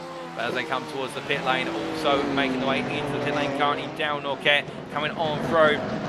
As we can see there, the Racing Forces right having a good recovery towards the end of the race to finish P6 in the elite class. And well, we also looked at Oyvind Breivik as he comes on down here at P7 in the Pro class. Well, he didn't really gain, didn't really lose anything, but you'll still be happy with how the race worked out for him, the Racing Lab AM driver. But goodness me, what a race from start to finish. An early safety car, and then, well, some drivers decided to go a lot longer than they originally planned due to the safety car. But in the end, there was also drama with some retirements, including the ultimate one of what was the retirement of Steinar Sani from the lead of the AM class. But it has been a race to remember, and here are your race results, subject to any stewards' inquiries. Well, after 45 minutes of racing in round 3 of the UKSimRacing GT3 League Season 10, as brought to you on the Premier Sim Racing platform available only on PC, known as iRacing, here today at the Belle Isle Park Circuit in Detroit, Jonathan Hitchin took the win in the end by 17 seconds to Symphony Esports White over Tiki SimSport Corpus Nick Wren. Håkon Grebstad finished with P3 there, a further 5.5 seconds behind for Motorsport, continuing his unstoppable run of podiums. And well, they also made up the elite class podium. And then David Flanagan at P4 there in an understated P4, but a well-deserved run into the top 5. Ahead of Darren Sharples at P5 there, and your pro winner, the privateer in the 777 Audi. And well, he's definitely got his championship campaign now up to full speed. There's no question about that, with Ryan Davies P6 for Tiki SimSport Kimi ahead of Racing Forces Daryl Norquette, and then Travis Wallace for Tiki SimSport Tour, holding off Alex Hill to the very end, while the Tiki SimSport driver edging out Alvaro Marinero to complete the top 10. Marinero at P10, and ahead of him then, what was that, Nathan Foster, best the rest in P11 for Empire Motorsport B, ahead of his two teammates, Billy Bob Ray and Nathan Scott, and with both of them being pro drivers there, they'll round off the pro podium with Darren Sharples on the top step and Billy Bob Ray and Nathan Scott on the latter steps. We then focus on the remainder of the podium finishers in classes, ladies and gentlemen, in the overall standings, and as we continue to look on down, John Doble in the end taking his first win of the season for Tiki SimSport Kimi, P21 overall, the win in the AM class coming in a late turn of events, having enough fuel to get to the end of the race unscathed on fuel capacity, whereas Mark Johnson was not able to, and also some of the other drivers in front of it as well falling short. And though we saw that, of course, in the season opener, he gained a lot of places at the Red Bull Ring very late in the race by having enough fuel, and will that fuel proving absolutely pivotal. Daniel Pay's the same, P22 there, P2 in the AM class, the old dudes and cars driver, jumping all the way up into P2 at the very end, and Jack Wynn also bringing on home the podium there. His consistency in his call after what was a difficult qualifying session, but he turned it all around to finish P3 in class, P23 overall in the AM class. Now the privateer there rounded off all the podium finishers, and as we continue to look down at the overall finishing positions, we see that Mark Johnson rounded off all the drivers who finished on the lead lap in P28 for UKSimRacing Moss, and then finishing a lap down, Mark Davison, Matt Maddox, Marvin Cruz, Simon Hartley, John Waldridge, Paul Robson, James Rankin, and then finishing 2 laps down, Rob Armstrong, Simon Andre Livingston, and Joe Pinder. And as we continue on down the order there, we had the retirees of Stein Arsani, only 4 laps from the end. The racing lab and one driver will be absolutely furious that the car gave way. Matt Edmondson, the same, 6 laps from the end. Frank Klein, 11 laps in the end. Thomas Barjak, 12 laps in the end. Tiki Sim Sports, Jacko Taylor there, 15 laps in the end. And Revolution Sim Racing's Ben Watkinson, 20 laps on the finish, the retirement. We had 44 starters, and in the end, we saw what was a grand total of 38 drivers make it to the checkered flag, with 28 on the lead lap. But as we then move to the individual class standings here, we start off with Jonathan Hitchin, the winner in the elite class overall. And we can see with that advantage of 17 seconds, it is a statement there ahead of Nick Wren with Håkon Grebstad at P3.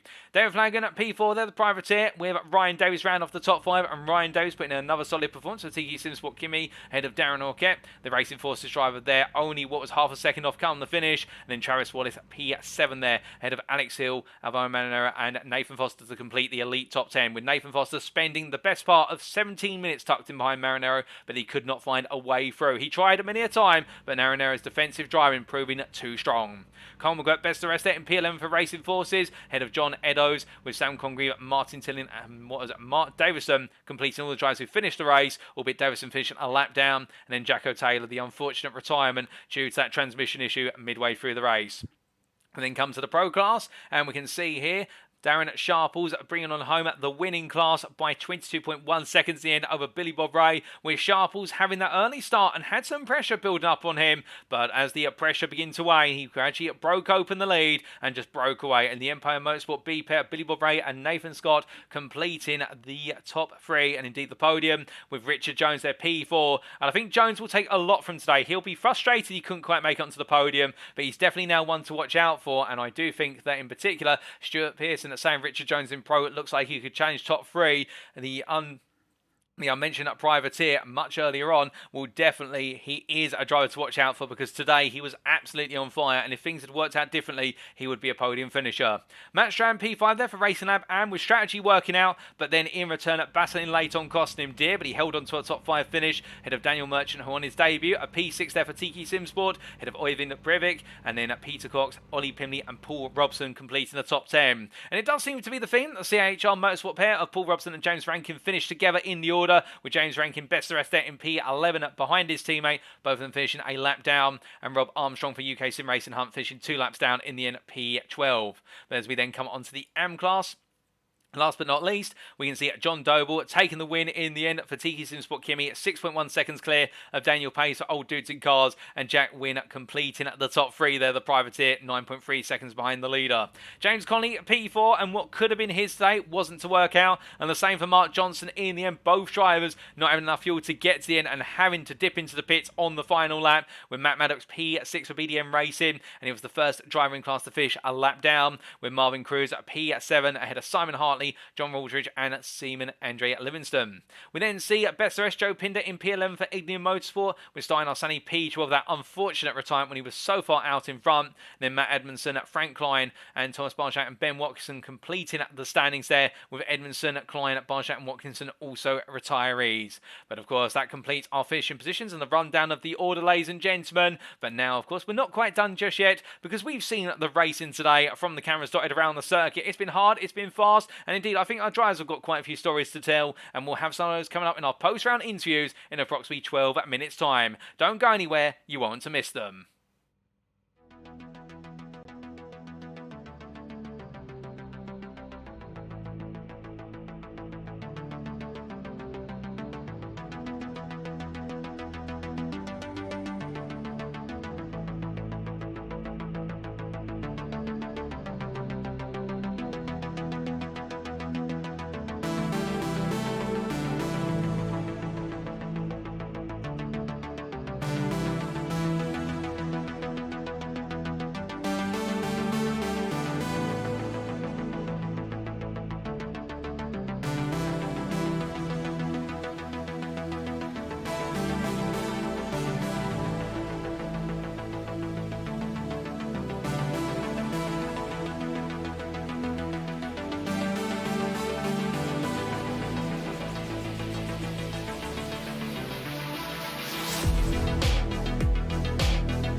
Alrighty, ladies and gentlemen, we do apologise for the delay in getting the post-round interviews underway. We've just had a brief technical issue. The little technical issue we've had in the past of being able to bring our interviews into the correct Discord voice chat has rematerialised. So we have had to deliver a workaround, but thankfully that workaround is now in place and we are good to go. So without further ado, we have 3 interviews for this evening, and we're going to have 2 from the AM class and 1 from the Pro class. And we start off with Matt Edmondson in the 176 Privateer machine, who had a difficult race with what was in a P40 overall finish and a Class P13 finish, but in qualifying found himself battling to be just inside the top 10, but missing out and enjoying the racing all the same. We'll then come on to the number 3 driver, Simon Andre Livingston from Late Racing Lab AM1, who had a strong qualifying session, P3 on the grid for the AMs, but it didn't quite work out in the race they intended, particularly in the early stages. And then we'll come on to the pro driver of Matt Strand in the 69 Racing Lab AM machine, who brought on home what was an absolutely brilliant drive to P5 in the pro class after a P3 class start saw him undermined with some late battling. Without further ado, we're about to get underway with our first interview, and we get ready for him to join us in the interview room. And as he gets ready to join us, it'll be interesting to hear Edmondson's perspective on the battling today. As we just deliver our workaround at the moment, it will be a little bit manual, so it takes some time. But as Edmondson is about to join me, and we're waiting to have him come to us.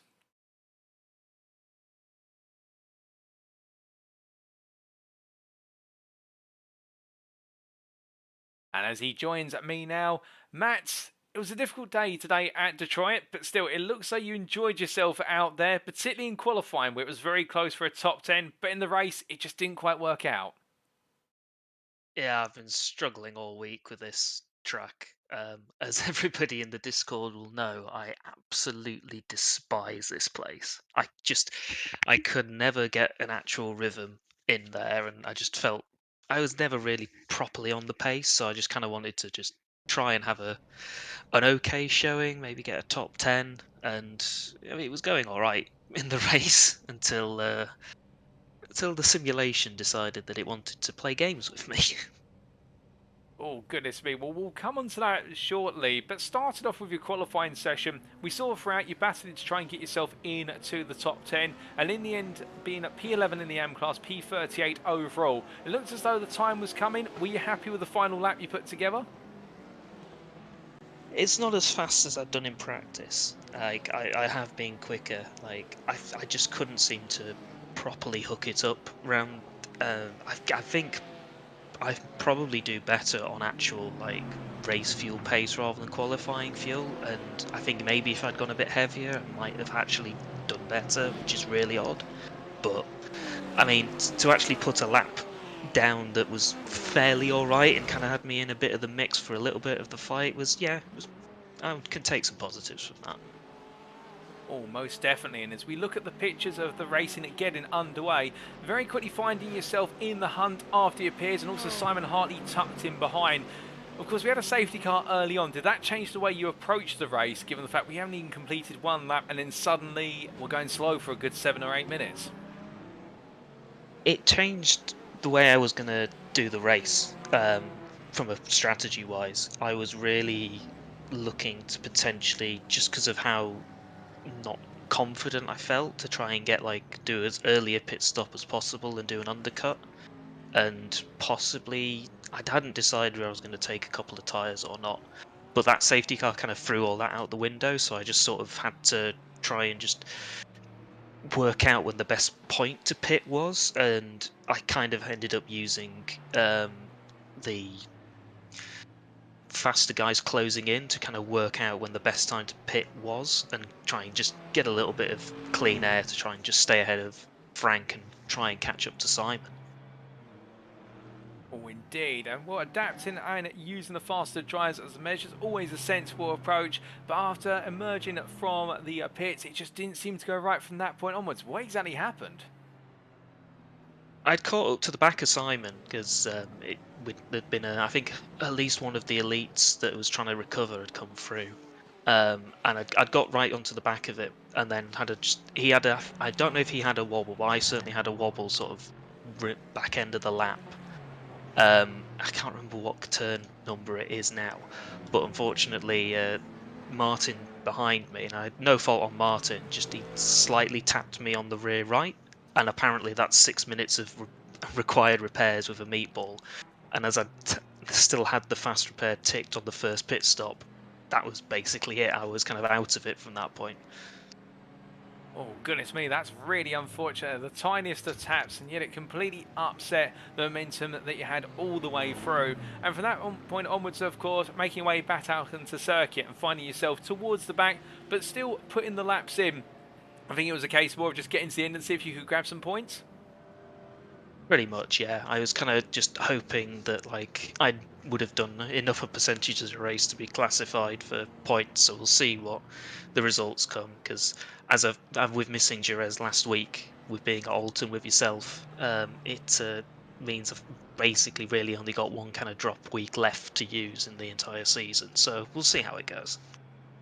Well, indeed, we've still got plenty of racing to go, and next week we head to the Nürburgring Gesamtstrecke, or the full combined layout for our first feature race of the season. How are you feeling for the GP and the Green Hell moulded together?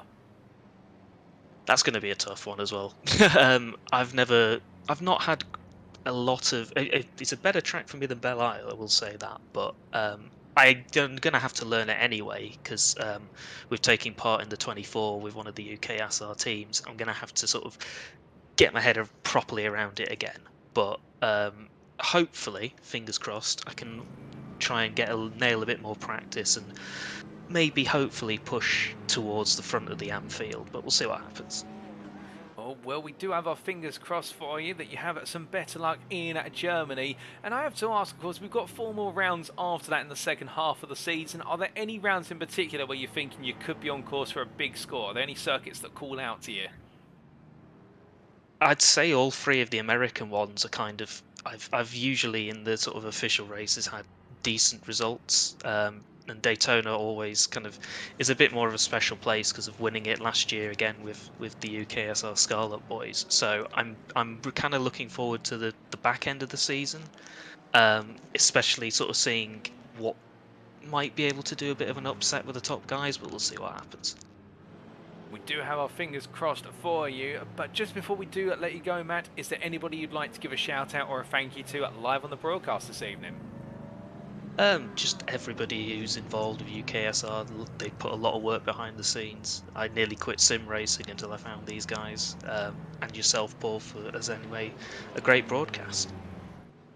Well, I'm sure the admins at UKSimRacing will be very pleased to hear that, Matt, and thank you for the feedback on the broadcast.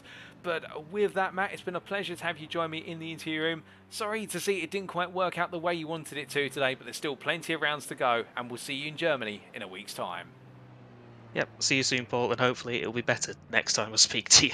Yeah, indeed. So we're hearing there from Matt Edmondson in the AM class, the privateer who didn't quite have it go his way today. Looking relatively good in terms of his approach to the race, but then that contact late on ended up with him having to go to the pit and spend a good amount of time with his fast repair invested in his first scheduled pit stop. And of course, a lot of our drivers picking up small elements of suspension damage and also bodywork damage from contacting curbs and the wall around here. It was a small error, but an error that in the end compiled into something rather dramatic for Matt Edmondson. But still plenty of rounds to go, and definitely one to watch out for when you head to America again in the latter half of the season, because it sounds like there's some confidence building there in the 176 driver. But as we come to our second interview of today, then we go from Matt Edmondson to the privateer of Seaman Andre Livingston, and we're going to be hearing from the Racing Lab AM1 driver, who I think had a little bit of a similar story to tell with regards to what happened, today, I should say. As we ask him to join us in the interview room.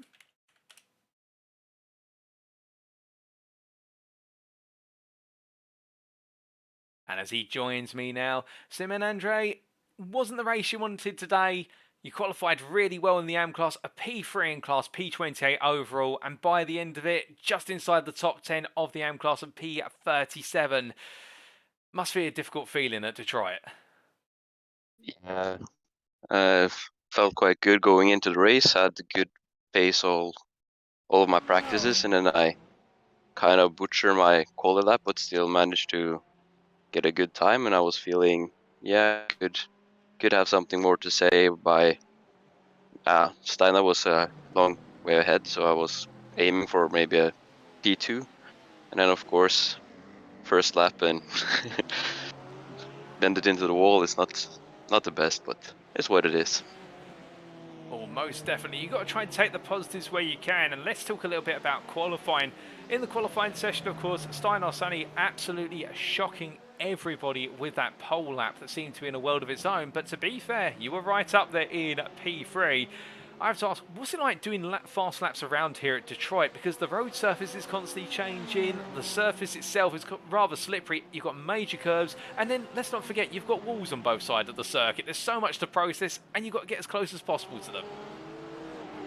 Yeah, especially with the Ferrari, which is the car I'm driving, the curbs throw the car straight into the walls. You have to avoid the curbs, but you still want to go fast, so you need to like take every inch you can get, and sometimes you bend it into the wall and sometimes you get a good lap in. And I've just been working on trying to just be consistent and not really pushing too much for like top speed going into this race, but I was quite happy with all the sessions before and felt I could probably not equal Steinar's T, but I had some laps in the quali where I hit the wall where I would have been maybe two tenths off his pace. So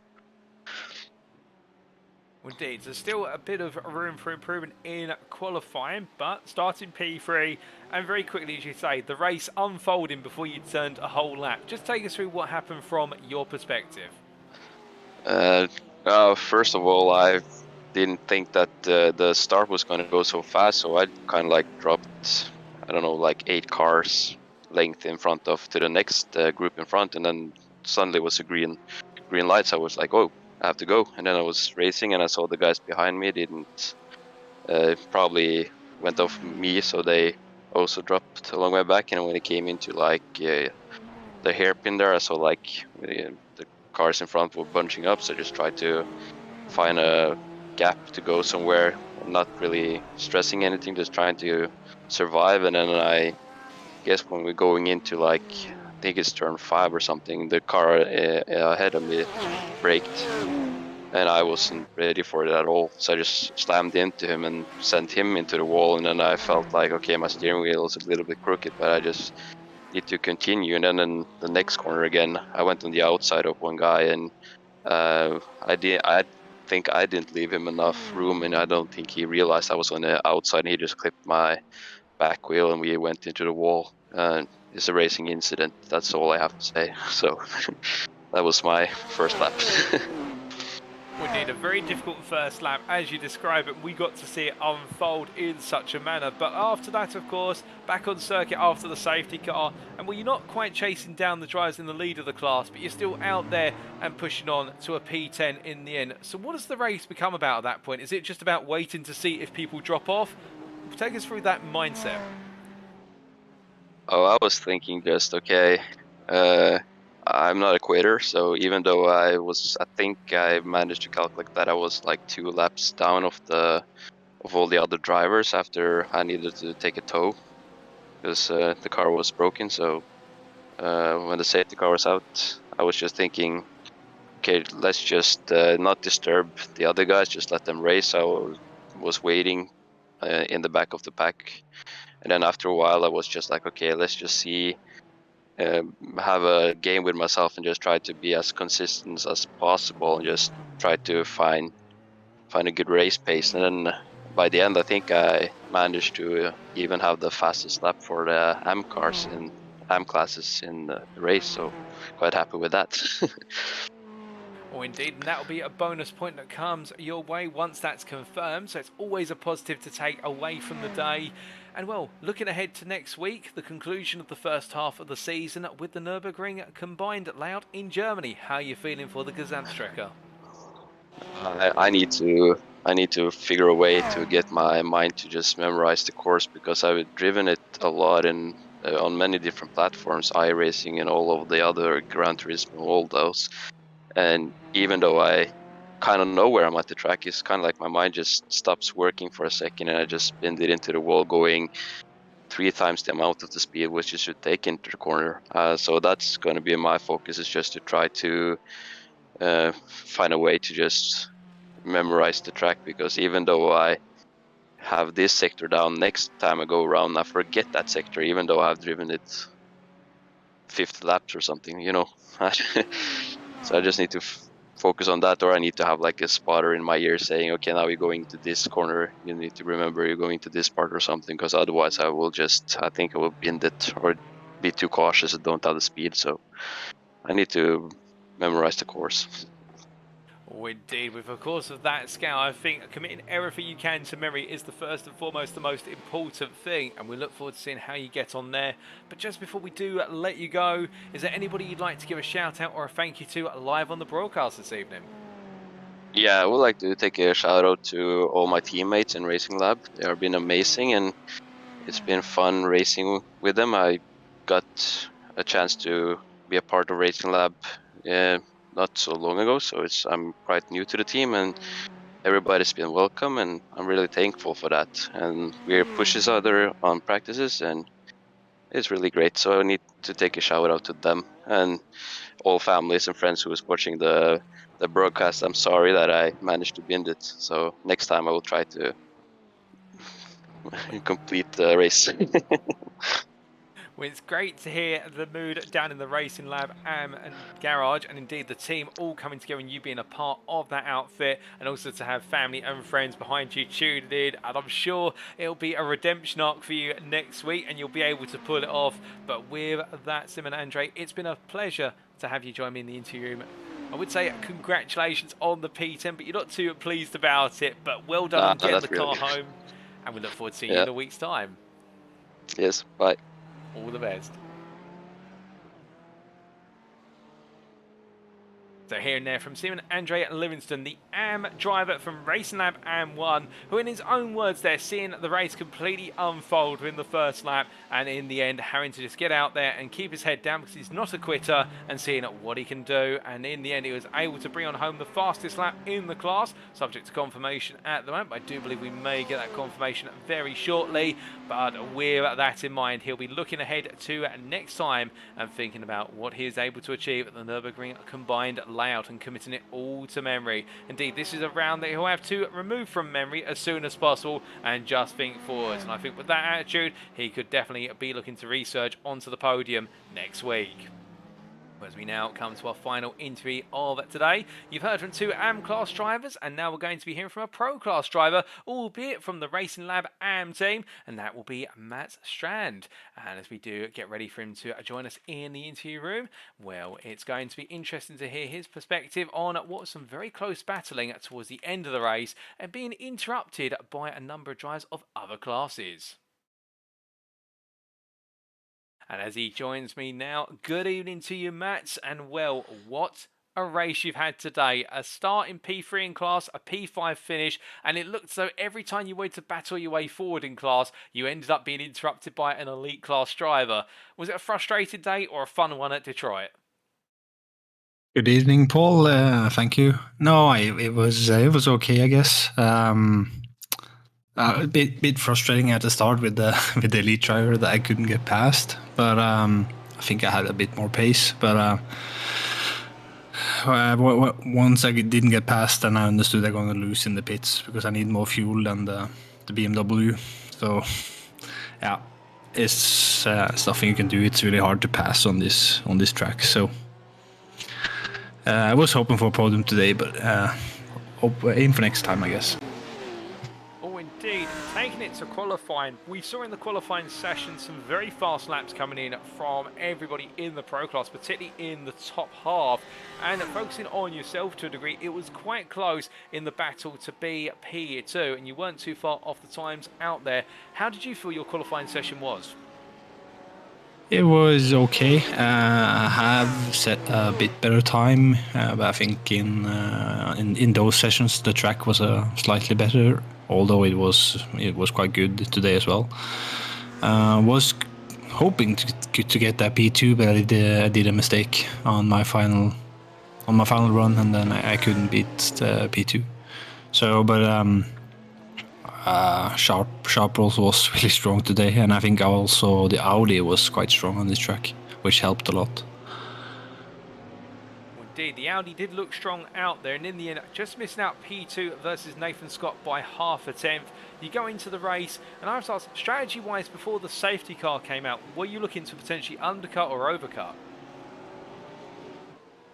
I hadn't decided, or I was trying to get past the pro driver because I didn't know if I could undercut. I didn't have any people on cons that could tell me where I would end up if I pitted, if I tried to go for an undercut. So I tried actually to pass the lead driver and get some gap back to, I think it was Jones behind, because that was my goal, just to try and push and get past the lead driver. But I couldn't make it, and then he passed me in the pits. I had to pit. I was running out of fuel, so. Indeed, and speaking of that pit stop, of course, we saw Jones chasing you time and time again before you both came into the pits, and he emerged on the other side ahead, and then you went hunting him down. But every time you got close, it was almost as if you had somebody else in the elite class wanting to stop you there. How did it go from your perspective, that second stint? Because you were pushing quite hard in lap times. Yeah, I think I was, but he was also, I think he was also in some traffic, so I'm not sure if he had free air, if he would have been faster or not. But yeah, it was a bit frustrating with the traffic on this track. But yeah, it's the way of the track is. There's nothing I can do. So it was okay. I was satisfied with getting finished first of all on this track. It's easy to hit the wall and get some points. Oh, indeed. And just on your choice of car, you've gone with the Audi for the remainder of this season because car choices are now locked in. What made you choose the Audi? Ever since the major BOP change, I think it was before Christmas, I was in the Porsche, but that got quite heavily nerfed, at least in the first patch, so I changed car. And ever since, I've just enjoyed driving the Audi, and it was also quite quick. The sound is amazing, the V10 engine, it's that, or the Lamborghini. So it's just the sound, the mid-engine, and the way you can rotate it, or it's quite oversteery, so you can rotate it with the throttle compared to some of the front-engine cars, which are a bit more understeery. So I just really like the sound, and fits my driving style. So. That's fair play and good reasons for taking the Audi, and I have to agree with you, I do love to hear the roar of the V10. But looking ahead to a week's time now, we head to the German circuit, the Nürburgring Gesamtstrecke. How are you feeling for the Goliath circuit? I actually love the track. I'm a bit unsure how the Audi will fare now. I haven't driven it since, most of the team members on Racing Lab did the series earlier this year, a 4-round series, Norwegian series, where we rode on the VLN track. So, and I absolutely love the track. So I hope that the patches haven't nerfed my car too much, and I can be on pace. It's a brilliant track to drive. If the challenge there as well will be to complete, because it's also a future race. So. Yeah, easy to make a mistake with all those corners. Oh, indeed. It is going to be one about survival just as much as pace. And we look forward to seeing how you get on there in a week's time. But just before we do let you go, Mats, is there anybody you'd like to give a shout out or a thank you to live on the broadcast this evening? I would like to thank you guys, you who make a brilliant stream, very entertaining to watch, and UKSR who arranged the league. So far I'm enjoying it very much, and thanking Racing Lab and my teammates who are supporting me and keeping us company during the races. I'm glad to hear you enjoying the racing so far and being part of the league, and well, it's great to hear as well that you're really enjoying being part of the Racing Lab team. It does sound like a fantastic community of you all coming together. Well, it's been a pleasure to have you join me, Matt, and congratulations on your results today, and we do look forward to seeing you out on the circuit in a week's time. Thank you. Have a nice weekend, Paul. All the best. So hearing there from Matt Strand, the number 69 driver in the Pro class in the Racing Lab AM Audi R8. And well, in his own words there, Feeling as though there's a little bit more time in qualifying. He could have nipped the P2. Didn't quite work out with a small mistake. And then in the race, well, it was all about trying to battle hard with Jones and break away and get ahead of the elite drivers in front, but couldn't quite find a way past the elite drivers and found himself pushed back into a battle where he wasn't able to fuel save as much as Jones. Jones got ahead, and there it was all about the chase after Jones and company. Indeed, we can see the chase pictures right now, whereby it was all about Strand being hunted by Jones, but it would be the other way round after the pit stops. And for Strand, he was never quite able to make his way back to P3 because of the traffic situation. But still, at the Nürburgring Gesamtstrecke, it is going to be all about survival. And my gut feeling says that Matt Strand could be one of those drivers who is able to make it count when it matters most in the feature race. But with that, ladies and gentlemen, that marks the conclusion of our interviews for today. You've just heard from the number 69 driver in the Pro class of Matt Strand from Racing Lab AM, and we've previously heard from Racing Lab AM 1's Simon Andre Livingston in the number 3 in the AM class, and also his fellow AM competitor, the privateer, the 176 of Matt Edmondson. Congratulations to all of them for their results today, and thank you to all of them, of course, for joining me in the interview room. But with that, it is now time for us not to quite wrap up, but instead to give you an update on the championship standings after 3 rounds of 8. Now, as we look to the standings here, we must remind you that these results are provisional, subject to any stewards' inquiries, and also these results are now started to take into account the first of 2 drop rounds. So the points may not have changed too much, but we start off with the Elite Drivers' Championship, and we can see here it's Håkon Grebstad who leads the way on 76 points to Nick Wren, who has closed the distance, now being 2 points off. It's close at the top, but of course both drivers there with some results they can improve upon, particularly Nick Wren with the 26 points from round number 1 being something he can gain ground on. Meanwhile, Håkon Grebstad, well, with 2 second places and a third, his improvement margins may not be sufficient, but the thing is he's got a lot of consistency on the board, and Wren's the one who's got to give pursuit. Behind the Igni Motorsport and TU SimSport core pair is the privateer of Philipp Schwörke, who not in attendance today, falls to P3 on 66 points, but again, he'll be looking to come on strong in the feature race next week. Indeed, he has proven to be the devil in the detail when it comes to driving the Porsche 911 GT3R. And as we see P4 there to Nathan Foster, the Empire Motorsport B driver, only 2 points off of the top 3 now, and only ahead of Jacko Taylor from Tiki SimSport based on result countback. Jonathan Hitchin at P6 for Symphony Esports White, and that result today absolutely revitalising his championship campaign and a critical moment. And could we see more of Hitchin coming to the top of the step and indeed looking to dominate at the Nürburgring? That'll be his target, of course. He'll want to make sure this championship swings in his direction as soon as possible, with Alvaro Marin in at P7 there, only 6 points off, and it's Travis Wallace from Tiki SimSport Tire, who is ahead of Sam Congreve by 2 points in the battle for P8, with the Empire Motorsport A driver there having difficult races so far and looking for his first big result. Although I say that, of course, in round number 1, it was at the 3rd place finish there, but he did have to try and give it everything at the Red Bull Ring to make it count, and since then, Jerez not able to make the round, and today it was a difficult one and only 16 points on the scoreboard. Alexander Hill completed the top 10 there. Alexander Hill was his 9th shot for Tiki SimSport on 50 points, and only ahead of both John Eddowes and Darren Orkett for that top 10 spot based on result countback. With Martin Tillin, Mark Davidson and Carl McGurk completing the top 15. Then Empire Motorsport Ace Joe Newman 16th ahead of David Flanagan, Ryan Davies and Austin William Campbell. We then come to the Pro class meanwhile, and we can see here Nathan J. Scott from Empire Motorsport B leads the way by only a single point over Peter Cox from UKSimRacing Moss, and the gap between the two of them negligible at this point, and both drivers looking to continue their strides. Darren Sharples had with the win today and the dominant run, picking up all the bonus points for qualifying and also what was the fastest lap in the race, jumps up there to only 2 points off the top 2, and there's a 10-point gap opening up to the rest of the field, with Richard Jones in P4 conscious now that he's fighting to hold on to that position to be the one to jump into the top 3 should any results come his way or the top 3 drop down. With Tos Aspal not in attendance today, dropping a P5 for Racing Lab AM, and he's only ahead of Billy Bobre based on result countback, the Empire Motorsport B driver, conscious that Oyvind Brevitt, Matt Strand, Paul Robson and James Rankin are all there looking to gain some critical points. And with the CHR Motorsport pair completing the top 10 is Ollie Pinley from Symphony Esports Black in P11 ahead of Rob Armstrong, with David Larson, Casper Brotner, Darren Fellows, Tony D. Hobbs, Daniel Merchant, Brandon Hay and Joel Amos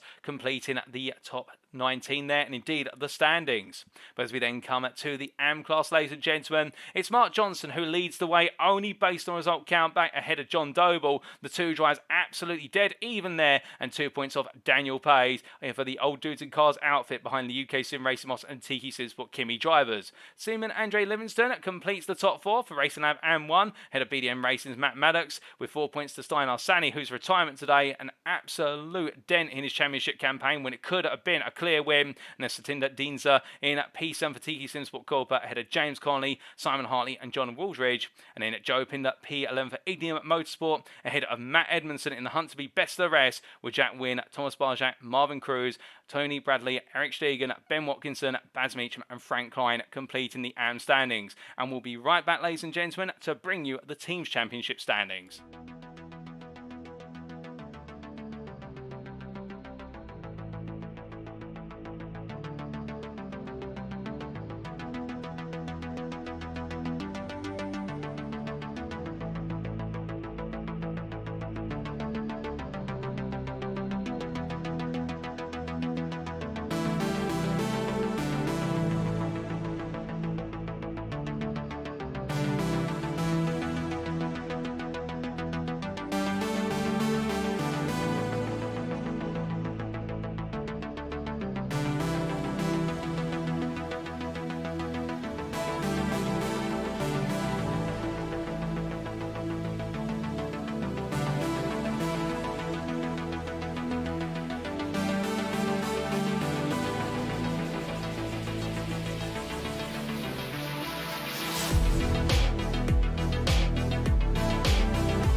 And as we return to bring you an update on the team standings then, after 3 rounds of racing, UKSimRacing Moss lead the way by 9 points over Empire Motorsport B, albeit it's close at the top, and any time the rounds could see the results swing another team's way. With TT SimSport Kimi also in the hunt in P3 on 134 points, they only have a 2-point advantage over Racing Lab AM1, who in P4 there are hunting down the top 3. Indeed, the Racing Lab AM outfits continue to show that trend of strong performances, with Racing Lab AM in P5 on 125 points. There feels as though some key points have been missed today, but still they could be right up in the top 3 as well should results go their way in next week.